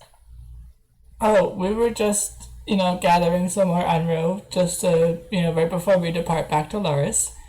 And then I guess we might have upset the adult Roll Dragon. You might have. I think you did. Yeah. He's gonna point to the giant lumbering beast. Well, I'm glad that we were passing by when that happened, because I shudder to think what might have happened if that thing actually managed to catch you. You're right. You know, Yeah, we yeah, can I'm keep just a little credit out of praise by breath. it. Yeah, I'm just a little out of breath, but I'm super excited to see you. Oh, wait, what? I is this going to be really confused by that? It's just like, there was a giant terrifying dragon, but rather than being concerned about that, they're just like, oh, hey, you're back. Like, how's it going? Yeah, she's very like, um, Well, I hope you find everything you need and get the hell back, because as you've seen and witnessed, Mount Rule isn't the most safest of places to spend a holiday on or brief vacation. yeah, we were just getting some more supplies for food for the Bull Dragon before we departed. Well, do you have enough, or do you need a tiny bit of assistance? Because uh, I would be lying if I felt fine leaving you on this mountain right now. His mother's gonna say, well, we do have some important political things to do right now. But I I think, because by the way that they're looking, they didn't get to gather very much of the food for the dragon. If you're going to be planning on taking a rule dragon, then I think that it would be good for you to fully stock up. But for now, stay on the boat, and we'll come back after we're done. Bergelmir shrugs. The princess has spoken. He can't say anything against it. That sounds good. I can do that. We'll stay safe here on this boat, and we'll see you when you return. I'm looking forward to seeing you again. She's gonna smile. Yes, same here. Same here. He's going to quickly dart off with Ismelda. He just like he kind of like babbles an explanation. It's just like, oh, now it's just that him and Ismelda. It's just like, yeah, these two very interesting people I met here hunting for a small rule dragon for a friend of theirs. I think his name was Luthru or something like that. Very Luthru? fine craftsman, Luthru? blacksmith, I believe. I know that name. Luthru, yeah. Luthru Tyrain. He was a commando from Denendel. Yeah. It's the Bergelmir definitely, and I'm myself are trying to comb my mind. He was not infamous, sorry, very famous for crafting a certain crown for the Arcamino, I think. I think he crafted the Yeah, crown. yeah. His mother's gonna look at you and she's like, oh, you know what? Wait. Okay. I've always wanted to meet Luthor, but I don't think I'm gonna be able to leave Mavis for a while with all this political things going on. Do you think it could be possible that you go over to Laris back with these two and ask Luthor to travel here to come visit?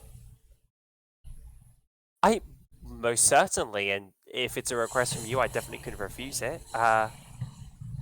Yeah. Wow, my day-to-day life is really quickly packing up with adventure. Sure, no, I can most certainly arrange a meeting with you and Luthor. I think it really would bring a smile to his face.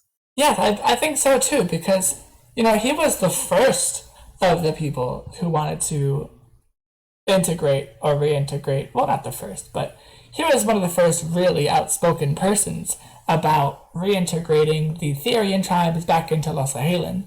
And so now that it's officially That's happening. the whole reason he's outcasted right now, because he was quite ahead of the curve and Exactly. a bit too fast. I would love to meet him.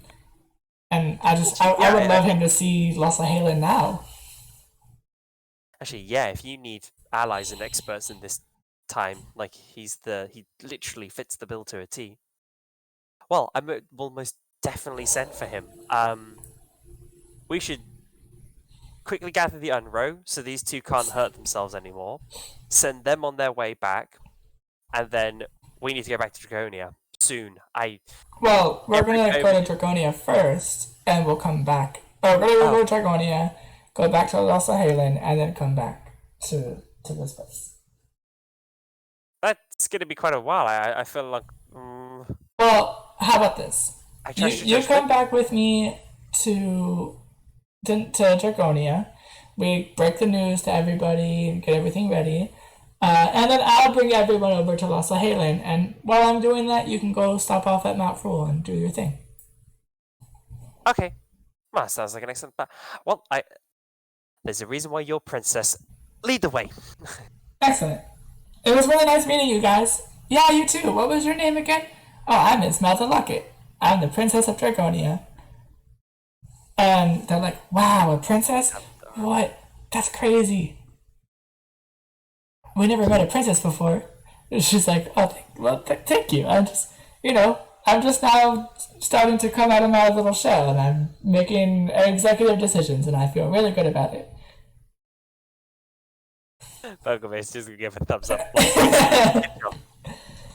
And this is my advisor, Bergelmir.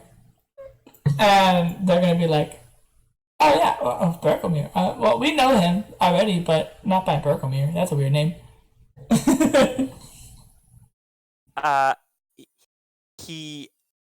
They're too far away.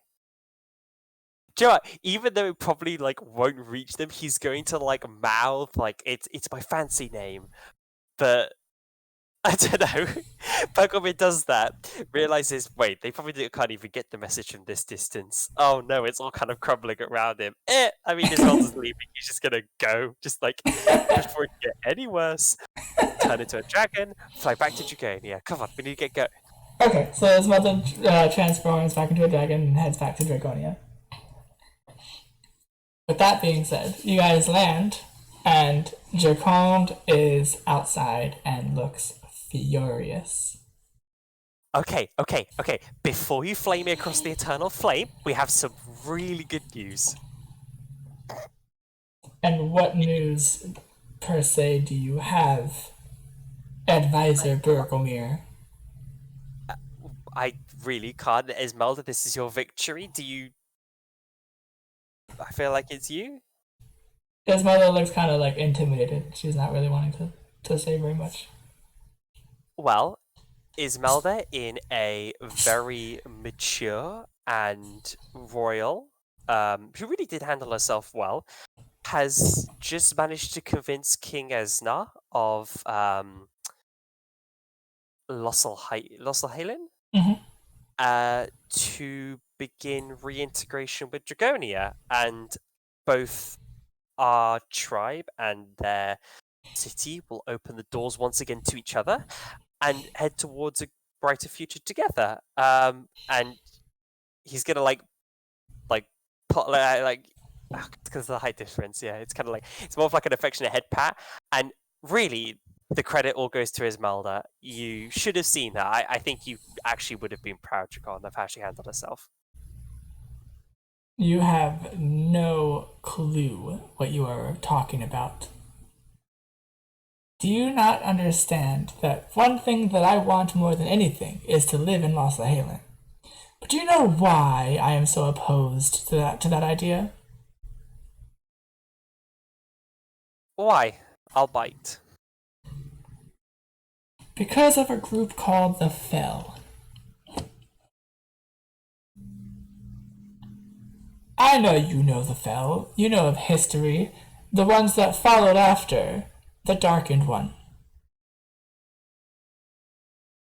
So, if you don't remember, or do you remember, tell me. Oh, I vaguely remember. Go into more detail, because I feel like the Dracon's about to hit me with a little quiz here.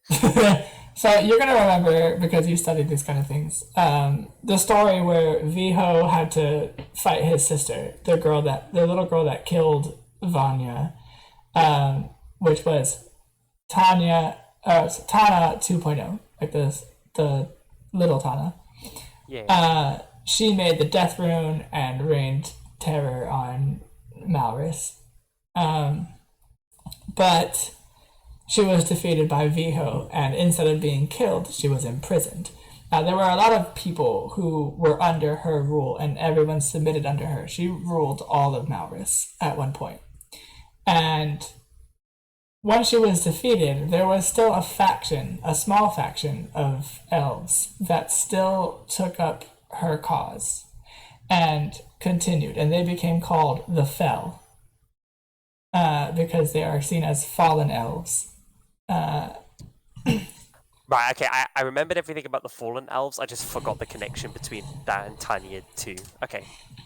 So when Chakran is saying because of the fell, it seems like that group hasn't really been active for a long time. Like no one's heard anything of them for like 50 years. And but Chakran seems to know, like it seems like he knows something that other people don't. Yeah, I mean, obviously because Bergelmir doesn't know. He's like, I mean, you can't honestly hold our entire future back for some old zealous group from a bygone age. I mean, I know we live quite a long time, but also it doesn't give us the right to just sit on our asses for a good 200 years because somebody looked at us the wrong way. Do you have any idea what kind of mischief the fell can do? Do you know what? I don't, because there has been some severe lack of, transparency going on around this place. I don't, and this is what happens. We heartfelt, innocent goals. You could have said something. You know, the assassination attempt that you stopped on the King Anzar. That was a fell. Well, I'm sure that if I sat down and read a book and had a cup of tea with him, that maybe he was a pretty good fellow and is just walking a really bad path in life. I don't know. Don't be so naive, Bergelmir. Hey, but at least it's nice. But I think this is probably the only time the Bergelmir is actually going to like stand up against if you're constantly an ass to the evil guy, he's going to keep being evil. If I have the power in me to offer a cup of tea to them first, I'll damn well take that possibility, just on the off chance that it works. Do you know why they're called fell? You actually don't know this one. Okay, I know. I mean, Bergelmir was just going to retort with something nonsensical because they consort with demons. I don't know, dance with dark things and night. It doesn't matter. It's just a name. No, it is because they are bound by an oath to Tana. They are simply pawns for Tana to use, and while Tana herself is imprisoned, her pawns still move and do things behind the scenes. The less that the public knows about this kind of charade, the better, because then the less people are in harm's way. While I have been researching and trying to pinpoint which people are secretly members of the Fell. There is a time and a place for everything, and now was not the right time to bring our nations together. Then when will be, Jacond? When will it be? When the Fell are dead. So the only time our people can move forward together in a new positive light is at the extinction of an entire group of people? How? Why? You can't build Jagonia's future on a pile of corpses. It's just not right. Look, they're already dead on the inside, Bergelmir. They're not themselves anymore. And forests grow back from, ash and barren wastes. Can you say the same of the Aura Tree in Lossahalen? Well, and now you can remember that there was a dead garden there. Yeah, no, I'm assuming it was the dead garden. Yeah. It's like, look, that is well beyond my understanding, so I don't know. But do you know who did that? I'm guessing the Fel or Tanya or some connection between the two or some. That's correct. It was Tana and her Fel who destroyed the original Aura Tree. using that insufferable death rune. I, I but what does that have to do with Dragonia's future? It's like you know what? I'm not leaving my tent tomorrow because the mountains are made of stone, and I'm gonna wait until the mountains are suddenly made out of cotton candy before we can move forward as a people. It's you can't like I mean so okay yes we have I have just put Dragonia under threat from allowing us to go out into the world and be under the spotlight of these, well, under the attention now of these foul. But so has everyone else in the world has been. I mean, the king, he literally, King Enza, literally just nearly got assassinated in front of my face if I hadn't, by some miracle, swatted that thing out of the air. Everyone else is under danger. We should go be helping them. Like, I mean.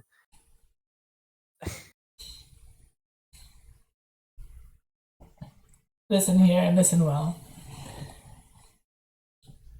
Because the princess has declared it, we must adhere to the word of the princess. So we will be moving to Las Lahalen. But when things go bad, let it be known that it was the failure of the princess to listen to their advisor, who knew better. And he's going to turn around and go back into his tent to start packing.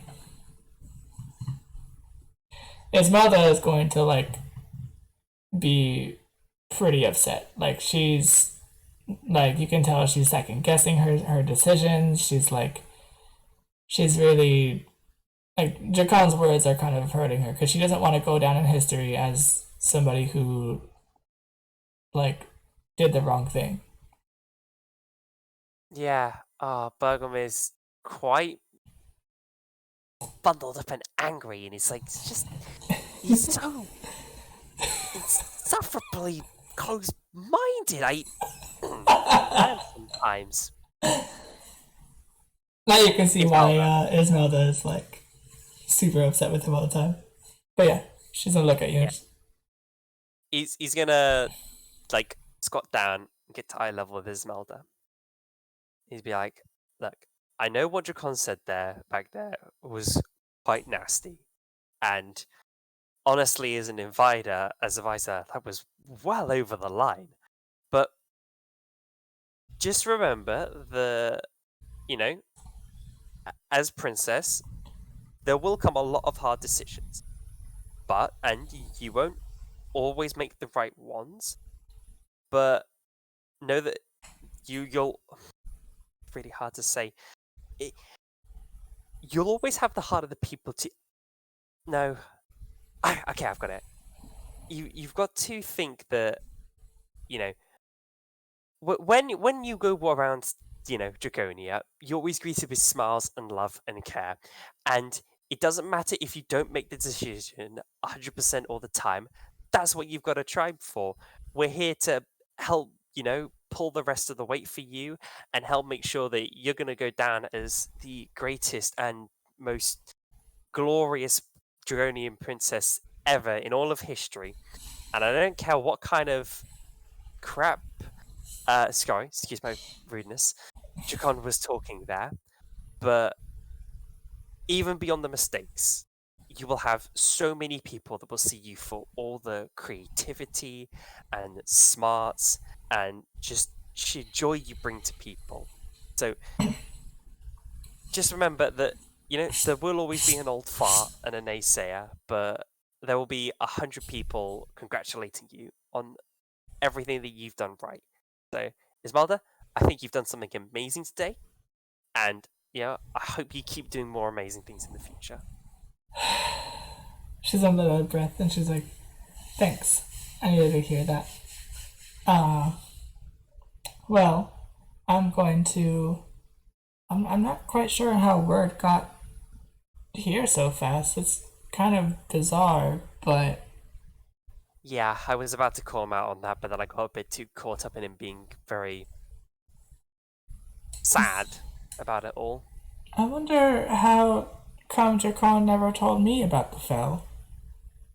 Wait, he never mentioned? But No, he's never brought it up to me as to why he was so against us integrating. And then the fault is almost completely on him. If he just, refuses to tell anyone the critical bit of information about why perhaps we should wait another 10 years, then that's his. Bergelmir is like. I'm going to have with your permission, I'm going to have a brief chat with Ascendi, because I need to have a word with how open your advisors are being with you, because if they can't even tell the truth to their own princess, then what kind of bloody advisors are they? yeah, I would like you to talk to Sandy. I don't feel like talking to anyone right now. I'm gonna freshen myself up in my room, catch my breath, and I'll be back out and I'll make the announcement to the people.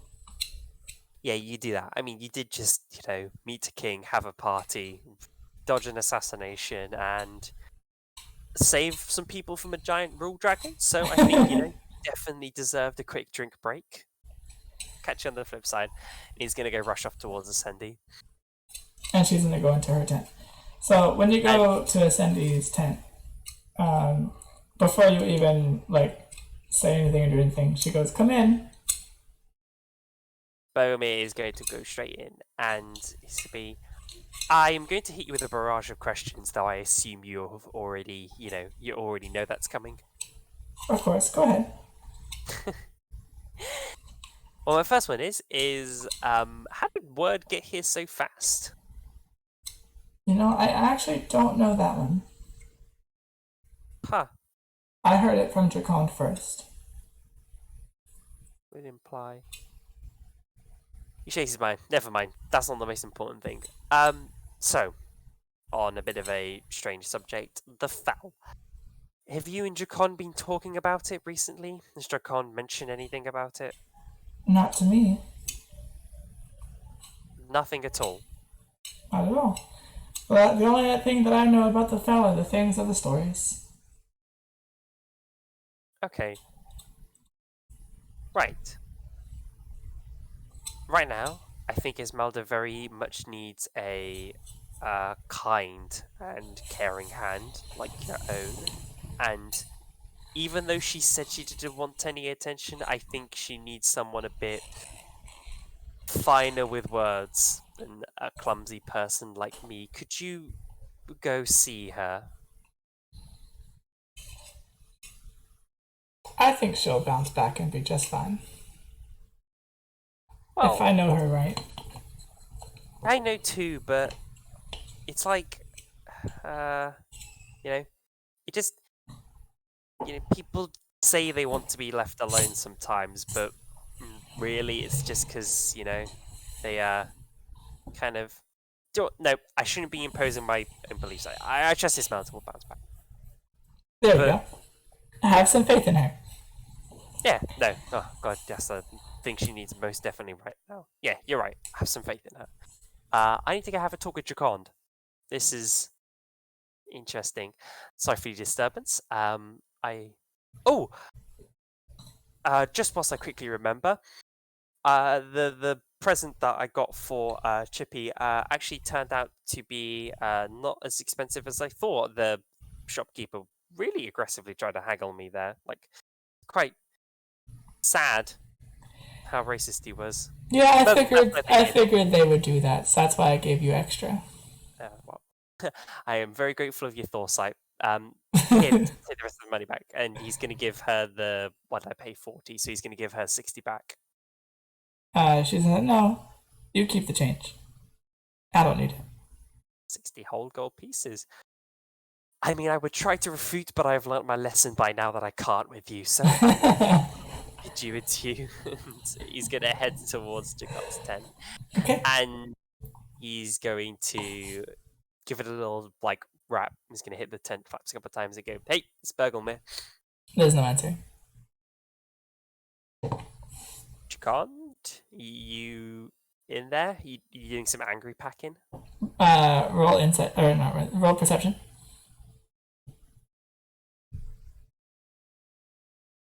That is a 10 overall. Okay, so you hear nothing in the tent.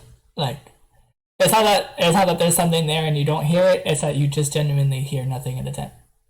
No commotion, no He's movement. going to like pull the flap back slowly, looking inside. It's empty. Does it look like the room was being in the middle of unpacked and he's just walked off somewhere, or has it just not been touched at all? No, I mean all of his belongings are already packed and gone. Like the entire tent is empty. Do you mean he shuts the flap and looks up? Is there anything in the sky moving away? Nope.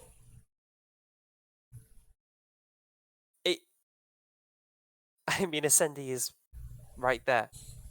He's going to go back to Ascendi's tent. He's just going to stick his head in and goes, I think Jakon just left. What? And without us noticing. Unlikely. By all means, please check his tent. I'm going to look for him, I guess. I thought I'd never say those words in my life. And he's going to, come back at the tent. She's gonna come out with you. And she's gonna walk over to Jakon's tent. She's gonna rush inside, not even knocking. Ooh. Okay, so she rolled a 48. Alright. She's going to look at the room and she's gonna be like, it's very strange. Is this fel magic? Yes, yeah, this is fel magic. There's traces of fel magic here. Sneaky son of a... Do you think they took him? Well, I'm unsure. I mean, he kind of they were leaning over a rune right now. Bergelmir, second. So, I should note that, oh god, you haven't even been updated on anything. Right, as quick and as simple as I can get it.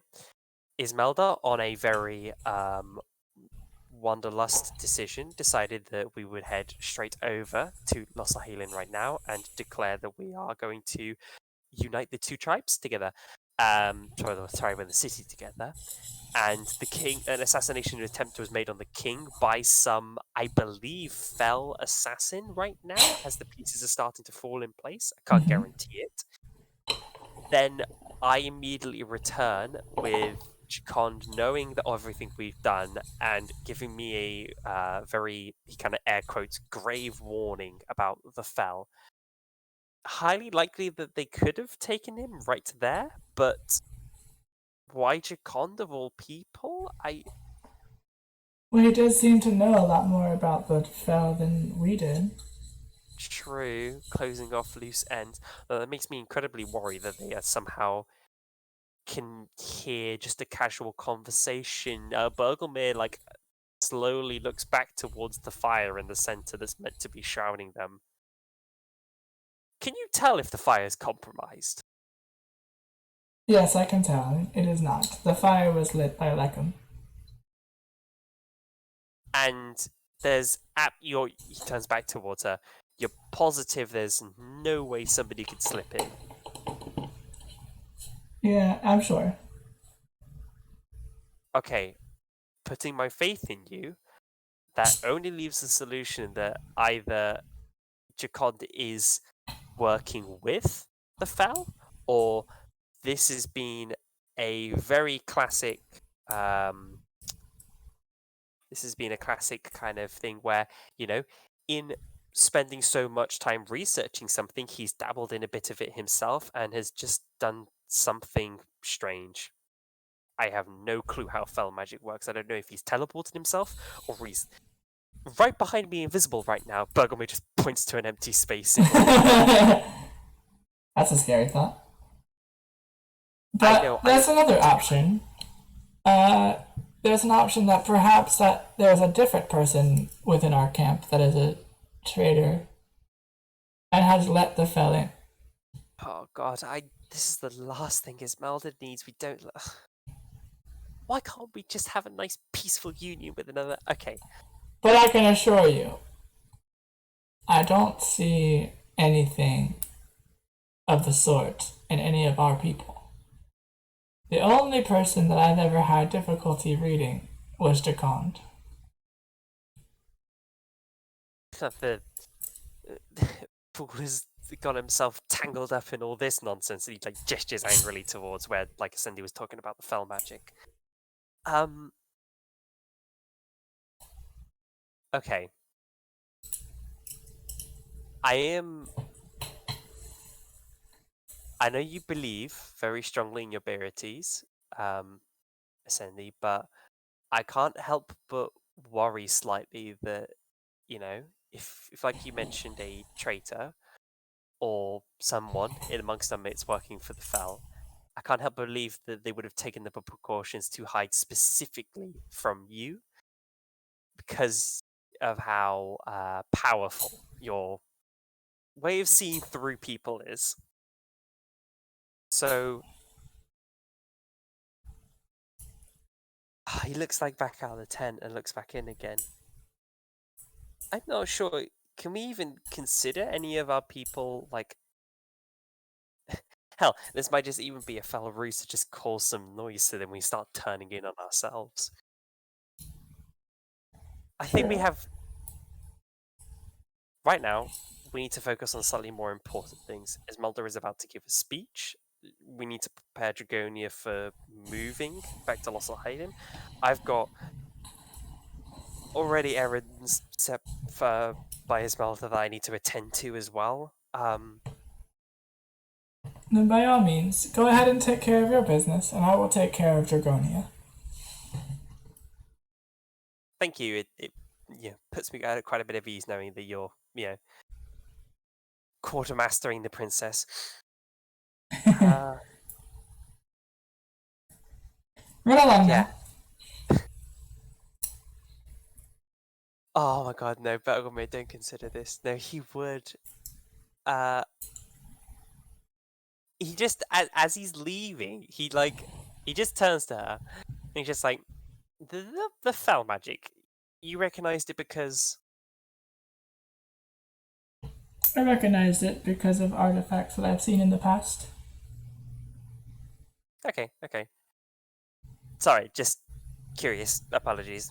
And then he's gonna back out the tent, and I guess Ismelda's gonna give his speech, her speech. So he might hang around for that. Okay. But so as you exit the tent, you see Ciel. And she's walking out of her tent. He's just gonna go check up on her. He's just gonna step next to her and just goes, "Hey, so how's your day been?" Oh, Bergelmir. Well, it started off great.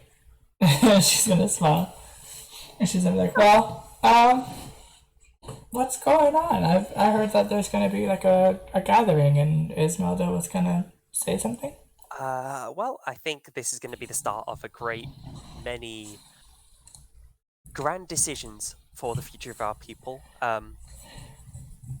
Looks like concerned for a bit, and then it's going to relax a little bit as he kind of just nods to himself and goes, "Yeah, Ismelda's making some really nice changes for our people. I think it's going to be really good for us. But it's nice to hear that you had a good day. What was it? Just generally nice?" Well, our day started off with the caves. It's still the same day. Oh, I thought this was a new day. Oh, No. apologies. Sorry.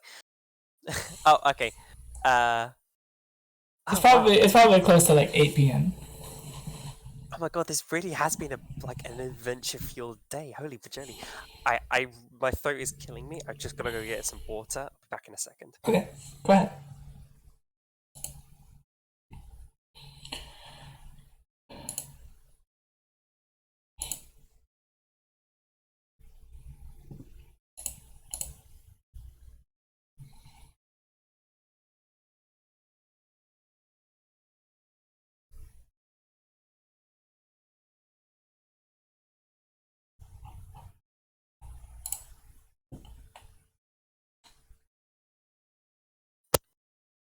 obtained. Okay. Yeah. So, just a moment after, Ismelda comes back out of her tent. And everyone's kind of gathered outside and they're kind of standing around the fire. And his mother comes out from the tent and she's like, "Hello, everyone. As the princess of Draconia, I have spoken with Anzar Rifu, the king of Losahalin, and he has agreed to reintegrate the Dragoons and the other Therian tribes back to live again in Losahalin. We no longer need to live in secret and in the shelter of Dragonia. We are to pack our things and move into the city and reintegrate ourselves and combine our culture with the culture of our homeland, our elven homeland, Losahalin." And the people start cheering. They start saying, like, "This is awesome." Like, they're all, like, super hyped. Like, "Wow, really? We get to go to Losahalin?" So whilst this is all going on, Bergelmir's just going to, like, lean over to Ciel, and he goes, "Now, nobody's quite as excited as I am about this, but think about it. Actual research grants, funded expeditions, right? It's going to be brilliant." Ciel's just like, "This is insane. I've only read about Losahalin. I've never been there. Did they actually say yes? It's been over 100 years." To cut a confusing evening of mine short, yes, the king literally just said yes, and I still don't understand how we pulled it off. This is crazy. It's been so long since any of the Therians have ever even lived in Losahalin. This is huge. How did this? I'm gonna write the history book on this one. Quite a page-turning moment. So she's gonna. I guess I'll get my things. But what about you? What are you gonna do? Oh, well, I mean, as being the, he pauses. No, it's he was gonna briefly describe himself as, like, being, like, the princess's, like, favorite thing to throw around, but it's just like, no, that just makes it sound like really mean. He doesn't want to say that. Yeah. No, well, I have already been set busy by the princess. I have tasks over in the west to go find a well-renowned blacksmith by the name of. He pauses. I'm always terrible with names. Luthru. And her eyes light up, and she's like, "You're gonna go visit Luthru? Okay, I have to go with you first. There's no way you're gonna go over there without me." Well, with such burning curiosity, how could I say no? Yeah, there's no choice in the matter. If I want to write the history book on this, I need to start with Luthru, of course. So I need to go talk to him. Well, oh my god, everybody wants to have a chat with him. Well, don't wag his ear off too much because we need to save him for the princess. But I don't see anybody would say no to that. I would gladly accept your company for the road. This is excellent news. Okay, so let's. Okay, I'll be right up. Hold on. She's gonna go to her tent, and she's gonna, like, cross paths with Soel, and Soel's just gonna look at you, and she's gonna be like, "So what's this going on now? I didn't get to hear it. I was still in my tent." Did you really sleep through all that? Like, that's quite impressive even for you. I'll have you know that I was not sleeping. I was applying my cosmetics. Not everyone here. Like, waves his hand. He's not convinced. Yeah. So, she's gonna be like, "So, spill the beans. What's going on?" Oh, nothing much really. Just Jacond's new gardening plan. Where am I going with this? No, you really missed a very beautiful speech by Esmeralda. We're reintegrating back to Los Highland. Now. Starting. Packing up now, apparently. Okay, that's kind of sudden. I mean, I've. Sudden is one way to explain it. That sounds like a great idea.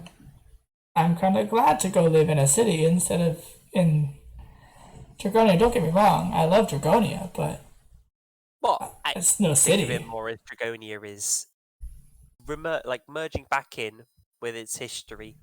So, we'd have to live off in this strange little secluded pocket that we've been in for so long. How are they gonna bring the fire? That is some work of arcane magics and masteries well beyond my imagining. I have other tasks and things to attend to. I trust Isbalder and Essendi and whoever else will figure it out. So you see Essendi with Ismelda, and you also see Jakarth, which is the other, the leader of the military for Dragonia. And the three of them are walking together from the throne room entrance area up towards the fire. And Essendi looks like she's showing Ismelda how to weave magic to pick up and carry the eternal flame. So Esmeralda kind of moves her hands in a motion that kind of dances along with the fire, and the fire begins to rise up out of the pit. And it's you can see the full flame now, and there's literally nothing burning. It's just a fire. There was nothing in the pit. Ball of flame. Yep. Well, that's something I never thought I'd see in my life. So, Esmeralda is now kind of carrying it in her hands, and kind of in my head, she's just preparing a massive spirit bomb, but it's just a yeah. And then Essendi opens up a box that has a lot of elven inscriptions on it, and Esmeralda moves her hands to push the fire into the box. And the box kind of absorbs the flame and seals it up. And so I was just like, oh, I guess that's how. Okay, well, I'm gonna go get my stuff. Later, nerd. And she's gonna walk off. I will never understand that woman. Right. He's just gonna have to sit around for CR now. So Yune is gonna come up to you. He's been moving non-stop. He's going to find a nice spot to just sit down and catch a couple of winks whilst he waits for CL, and maybe accidentally just daze out slightly. But just before you daze off, you are approached by Yune, your mother, and she's gonna be like, "Hey, Bergelmir." What? No. Oh, hey. I hope you've heard the news. I was just about to ask you if you've eaten, but it seems like you have. So, yeah, I've heard the news. I was here outside with everybody. It's excellent news, actually. We'll have so much more access to so much more things. Yeah, I mean, finally, all those fools in the city can finally taste good cooking. She's gonna be like, all right, tell me what it was. What did you eat? What did I eat? Oh, yeah, it was just some fancy wolf sandwich. I completely forgot the name. What was it? Canis. Was it kind of Canis? I think it was something like that. It was. Oh man, they have Canis steak sandwiches. Yes. I really don't know. I just grabbed a couple of them from some plate. They threw a big party for us, but I don't quite understand what was happening because Esmeralda immediately wanted to just get out to the party. So, it being Esmeralda, I quickly followed her. Yeah, she's like, I wonder if they make the Canis sandwiches as good as me. And you've had her sandwiches before. Hers are way better. Like Yeah, yeah, of course. Like what? hers, What kind of a yeah. yeah, I was gonna be like, what kind of like a statement even is that? Like, no, of course, theirs is rubbish. You know, it's like what I had over there was like kind of like the supermarket grade. Like, it passes, it's tasty, but it's not excellent. It's just like Mum's cooking on the other hand. Defining moments right there. What you're gonna know is that um, for the one of the key different, like they're very similar, but there's a very key ingredient that your mother uses in hers, which is what's it called? Is the oh yeah, okay, it's the night side. So night side is a kind of plant in Maurus, and its properties.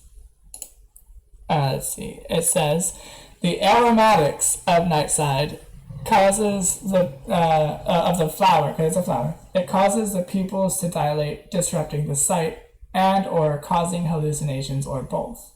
But just like with alcohol, when prepared properly, you can burn out the alcohol and have just the flavor. So when she prepares nightside a certain way, she takes away that effect and keeps the flavor. And so she seasons her cana sticks with nightside. And it tastes far greater than the seasonings of the other place.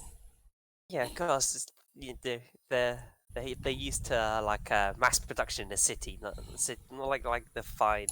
I don't know why Bergelmir is thinking about sandwiches. My boy's so dazed right now. He's running low, and he could really go for some sandwiches right now. So she's gonna give you she's actually gonna give you a basket of food. Not a basket. She's gonna give you like a lunchbox. Oh my god, he's gonna like. If today wasn't like today, I would immediately like a lunchbox. Like, come on. She's Thank gonna you be so like, much. I'm yeah. starving. She's gonna be like, I also heard that you were gonna be going off on an errand, so I wanted to make sure you ate. But I saw that you ate already. But here, just in case you get hungry on the way. Oh my god, I don't understand. I've had a bit of a whack day today. That's the best way I could describe it. And he's gonna just tuck into the lunch right here, right now. He's too hungry. And when you taste it, it's like the greatest of all time. So what's gonna happen now is that for the rest of the day, add +2 to all of your rolls. Hell yeah, like, I need Mum's cooking all the time. But the effect will end when you go to sleep. Yeah. So she's gonna give you a hug and she's gonna be like, okay, well, be safe. Yeah, I will. Love you, Mom.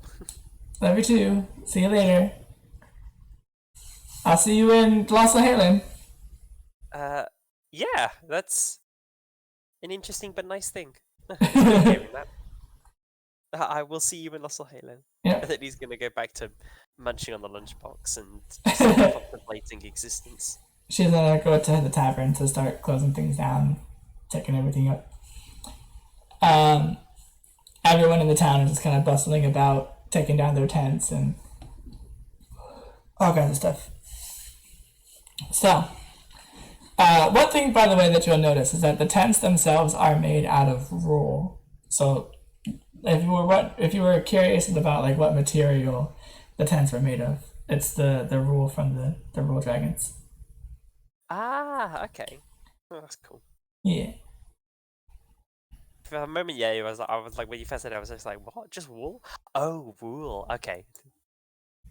Yeah, Bergelmir is just going to patiently wait and very, very enjoy the moment of silence. Well, not silence, but like, of course it's not silent. Everyone's like bustling around at like maximum movement. He's just going to enjoy a little bit of calm from the quite frantic roller coaster ride he's had today. Okay.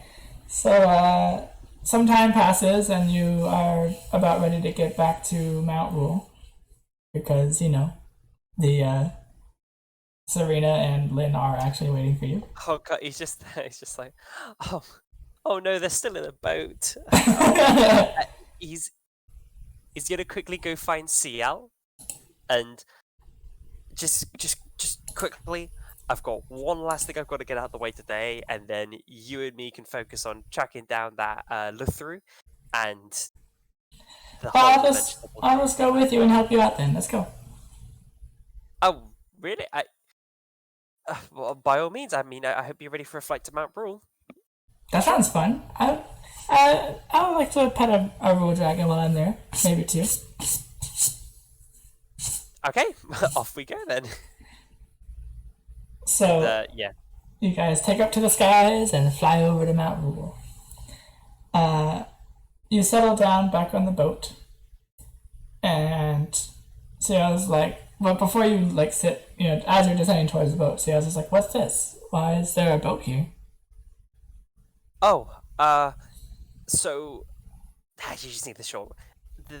Met these two very interesting people, and they were currently here trying to bring a rule back. Well, interestingly, they were trying to bring a rule dragon back to Luthru of all people, and I left them to it. Came back, they're being chased by a giant one. I had to save them with Esmeralda's help, and we kind of just left them like this, and then promised to come help them properly rather than getting their heads bitten off or something more morbid. You should have brought me with you sooner. I would have loved to see all that. Oh, you looked quite tired from the cave trip, and I Yeah. didn't want to disturb you. Yeah, I was kind of tired, but I'm rested now. So, Well, and as as that conversation ends, you guys land on the boat, and then this time Serena's looking at you, and she's like, "Bergelmir," and she gives you a hug, and Ciel just like looks at her like, "What?" he like at this point he's just like, I help. I don't know. This small thing's attacking me. What's going on? It's like, oh, lovely to meet you too. I keep bringing a new person every time I meet you. This CL meet Serena and give me a second. I'm gonna remember it. My name is Lynn. Lynn. Yeah, it was Lynn. Yeah. So CL meets Serena and Lynn. Lynn and Serena meet CL. Hello. Oh, it's so awesome to meet you, Ciel. My name is Serena, and this is Lynn. She's my best friend, and yeah, this is.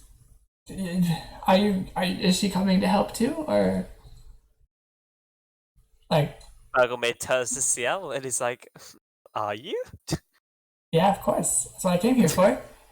And Serena's just like, I didn't realize that so many of you were so friendly. Luthru said that a lot of the people here were not very welcoming to humans, but you guys seem more friendlier than I expected.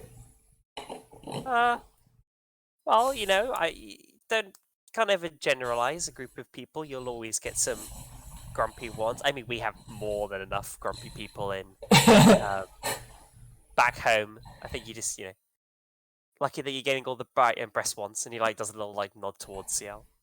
Yeah, and then Ciel's just gonna look at Serena, and she's like, "Wait a minute, do you know Luthru?"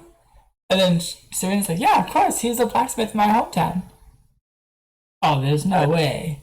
Bergelmir is like, no, this is why I'm trying to mention. Sorry, they're bringing a rule dragon back to him, which conveniently, lines up. Bergelmir turns. So, Serena, you wouldn't mind us accompanying you back because we actually need to meet Luthru of all people. Oh, of course. There's plenty of room on the boat. It's just me and Lynn on here. Yeah, well, if you don't mind the extra hands, we'd love to accompany you. Well, I'm sorry, I assume you would, CL? Of course. I need to go meet Luthru. We've already had this conversation.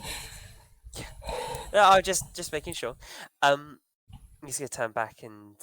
So, should we perhaps try to get the unrow without, waking up the big old... whatever the hell that fluff ball was. Yep. And roll stealth. I've never seen so much fluff move so fast. It's terrifying. Go ahead and roll stealth for yourself. Yeah, that's I just gotta get it. Dex is 2. So that would be a 13, but Mum's cooking makes it a 15. Alright, and she's got... Wait, where is the... Oh, it's up here. Ooh. Okay.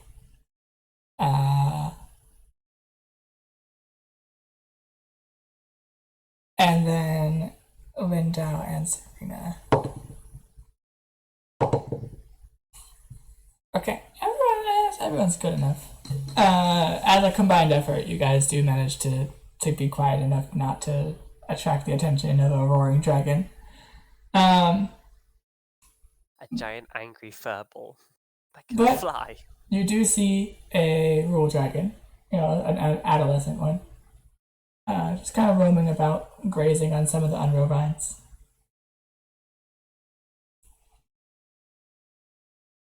Sia's gonna be like, look how cute it is. And she's gonna walk over to it and start petting it. Oh no, this is too adorable for Bergelmir. He has to look somewhere else right now.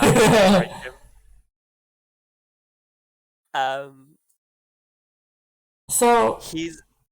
Huh? Serena, how many did you manage to get? And Serena's like, oh, we've gotten 3. Oh, that's excellent then. That should be good enough. Maybe take this one too.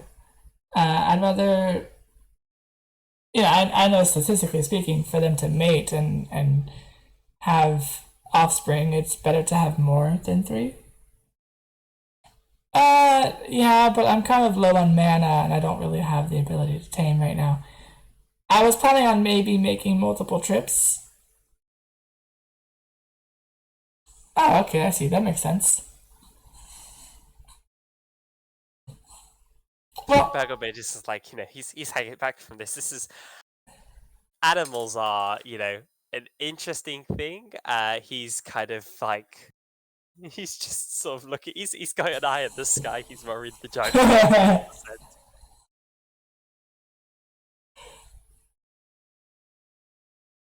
Alright, so, roll nature.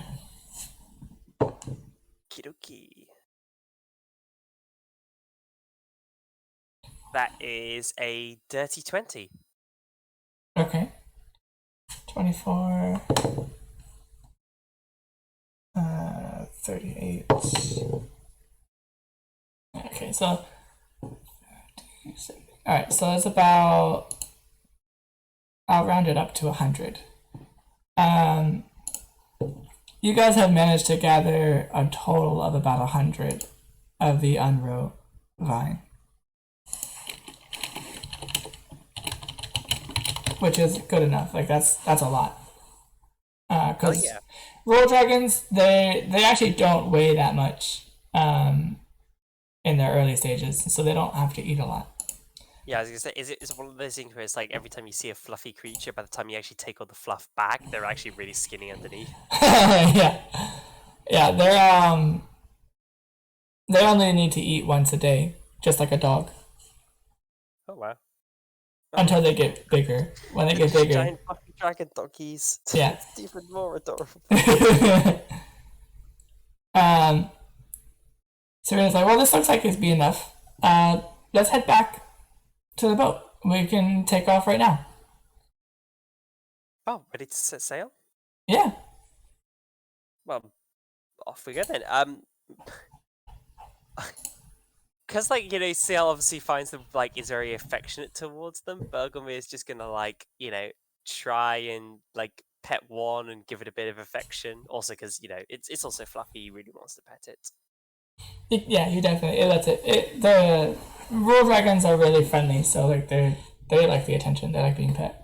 Oh, that's even more adorable. Oh no, my heart. Yeah, a lot of the elves visit them. Like a lot of the Therians and elves visit them. Semi-frequently, and it's kind of like going to the zoo, but instead of it being in a zoo, it's like a natural zoo. So children like to play with them. Wildlife reservation or something. Yeah. So as everyone's walking back towards the boat. Serena and Lindau are up ahead, and they're closer to the boat than you and CL. You and CL are walking towards the boat, and you notice a type of an aurora effect going on around you guys in the area. And eventually the aurora effect kind of like comes together and concentrates to a single point, and then appears the fairy Cheppy.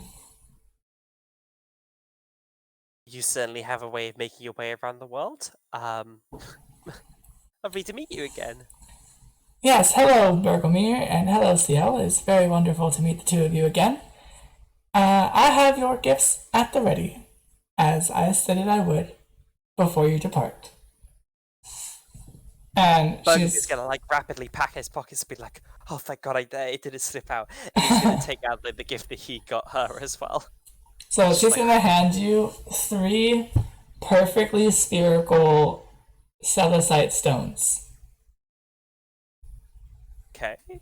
and she's gonna hand them to you. And she's gonna say, "There's one for you, there's one for CL, and one for the other person that you'll meet." Okay. To what do these serve a purpose, or again will I need to wait for time to tell me that one? Well, these will take on their true form in due time. But Okay. these are going to, as you hold them and as you grow as a person, these orbs will conform to become something that you might need in the future.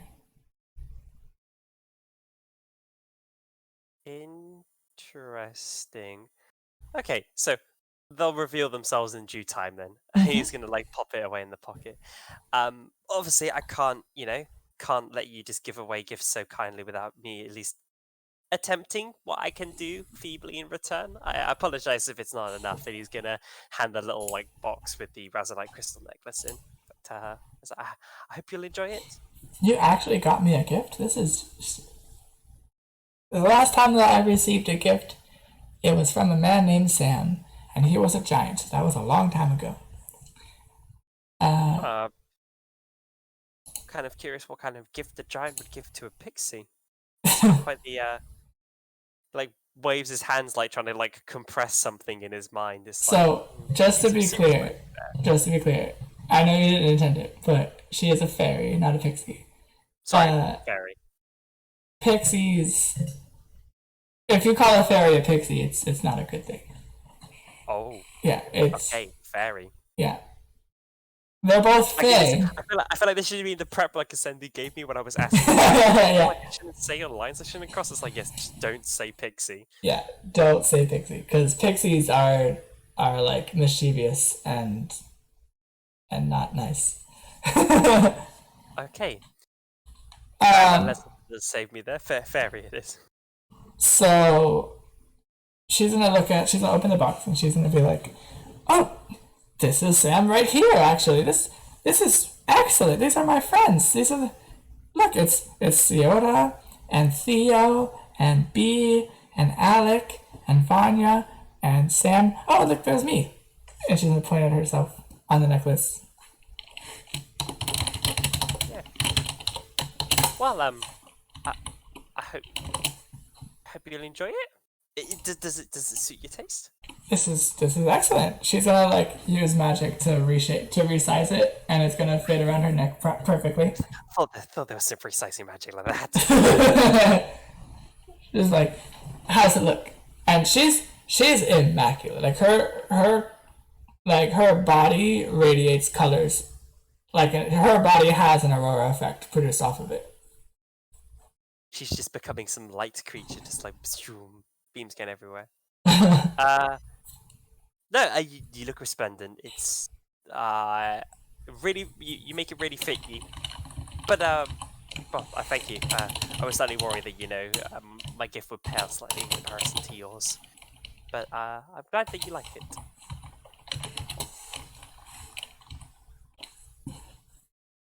Well, this a very, very thoughtful gift, and I'm really glad to have it. I do hope that you will enjoy and make really good use of the gifts that I have given you, CL, and to the future person that you will meet. But for now, I will go back to the Fey realm, and perhaps I'll meet you again. We'll see. Yeah, perhaps we will see. Really quite at fate's whim whenever we do meet. But I hope you have a good adventure wherever you're heading off to. Yep. You know what? If you ever want to see me again, call out my name in the Fey Woods, and I might come visit you. Oh, I certainly will. I'll try have prepared a tea party or something nice and pleasant next time we meet. Or well, yeah, if the calling is under nice pleasant circumstances. I do like Jaka tea. Jaka tea, I will remember that. Okay.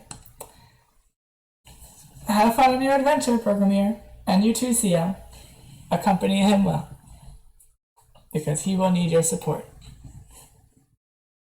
Farewell. And she dims out. Eyes like dart away nervously. It's like doesn't. I don't think she quite understand how deep that last line hit. She's like, don't worry, Bergelmir. I'm always gonna support you. Oh, thank you. Means a lot to have you at my back.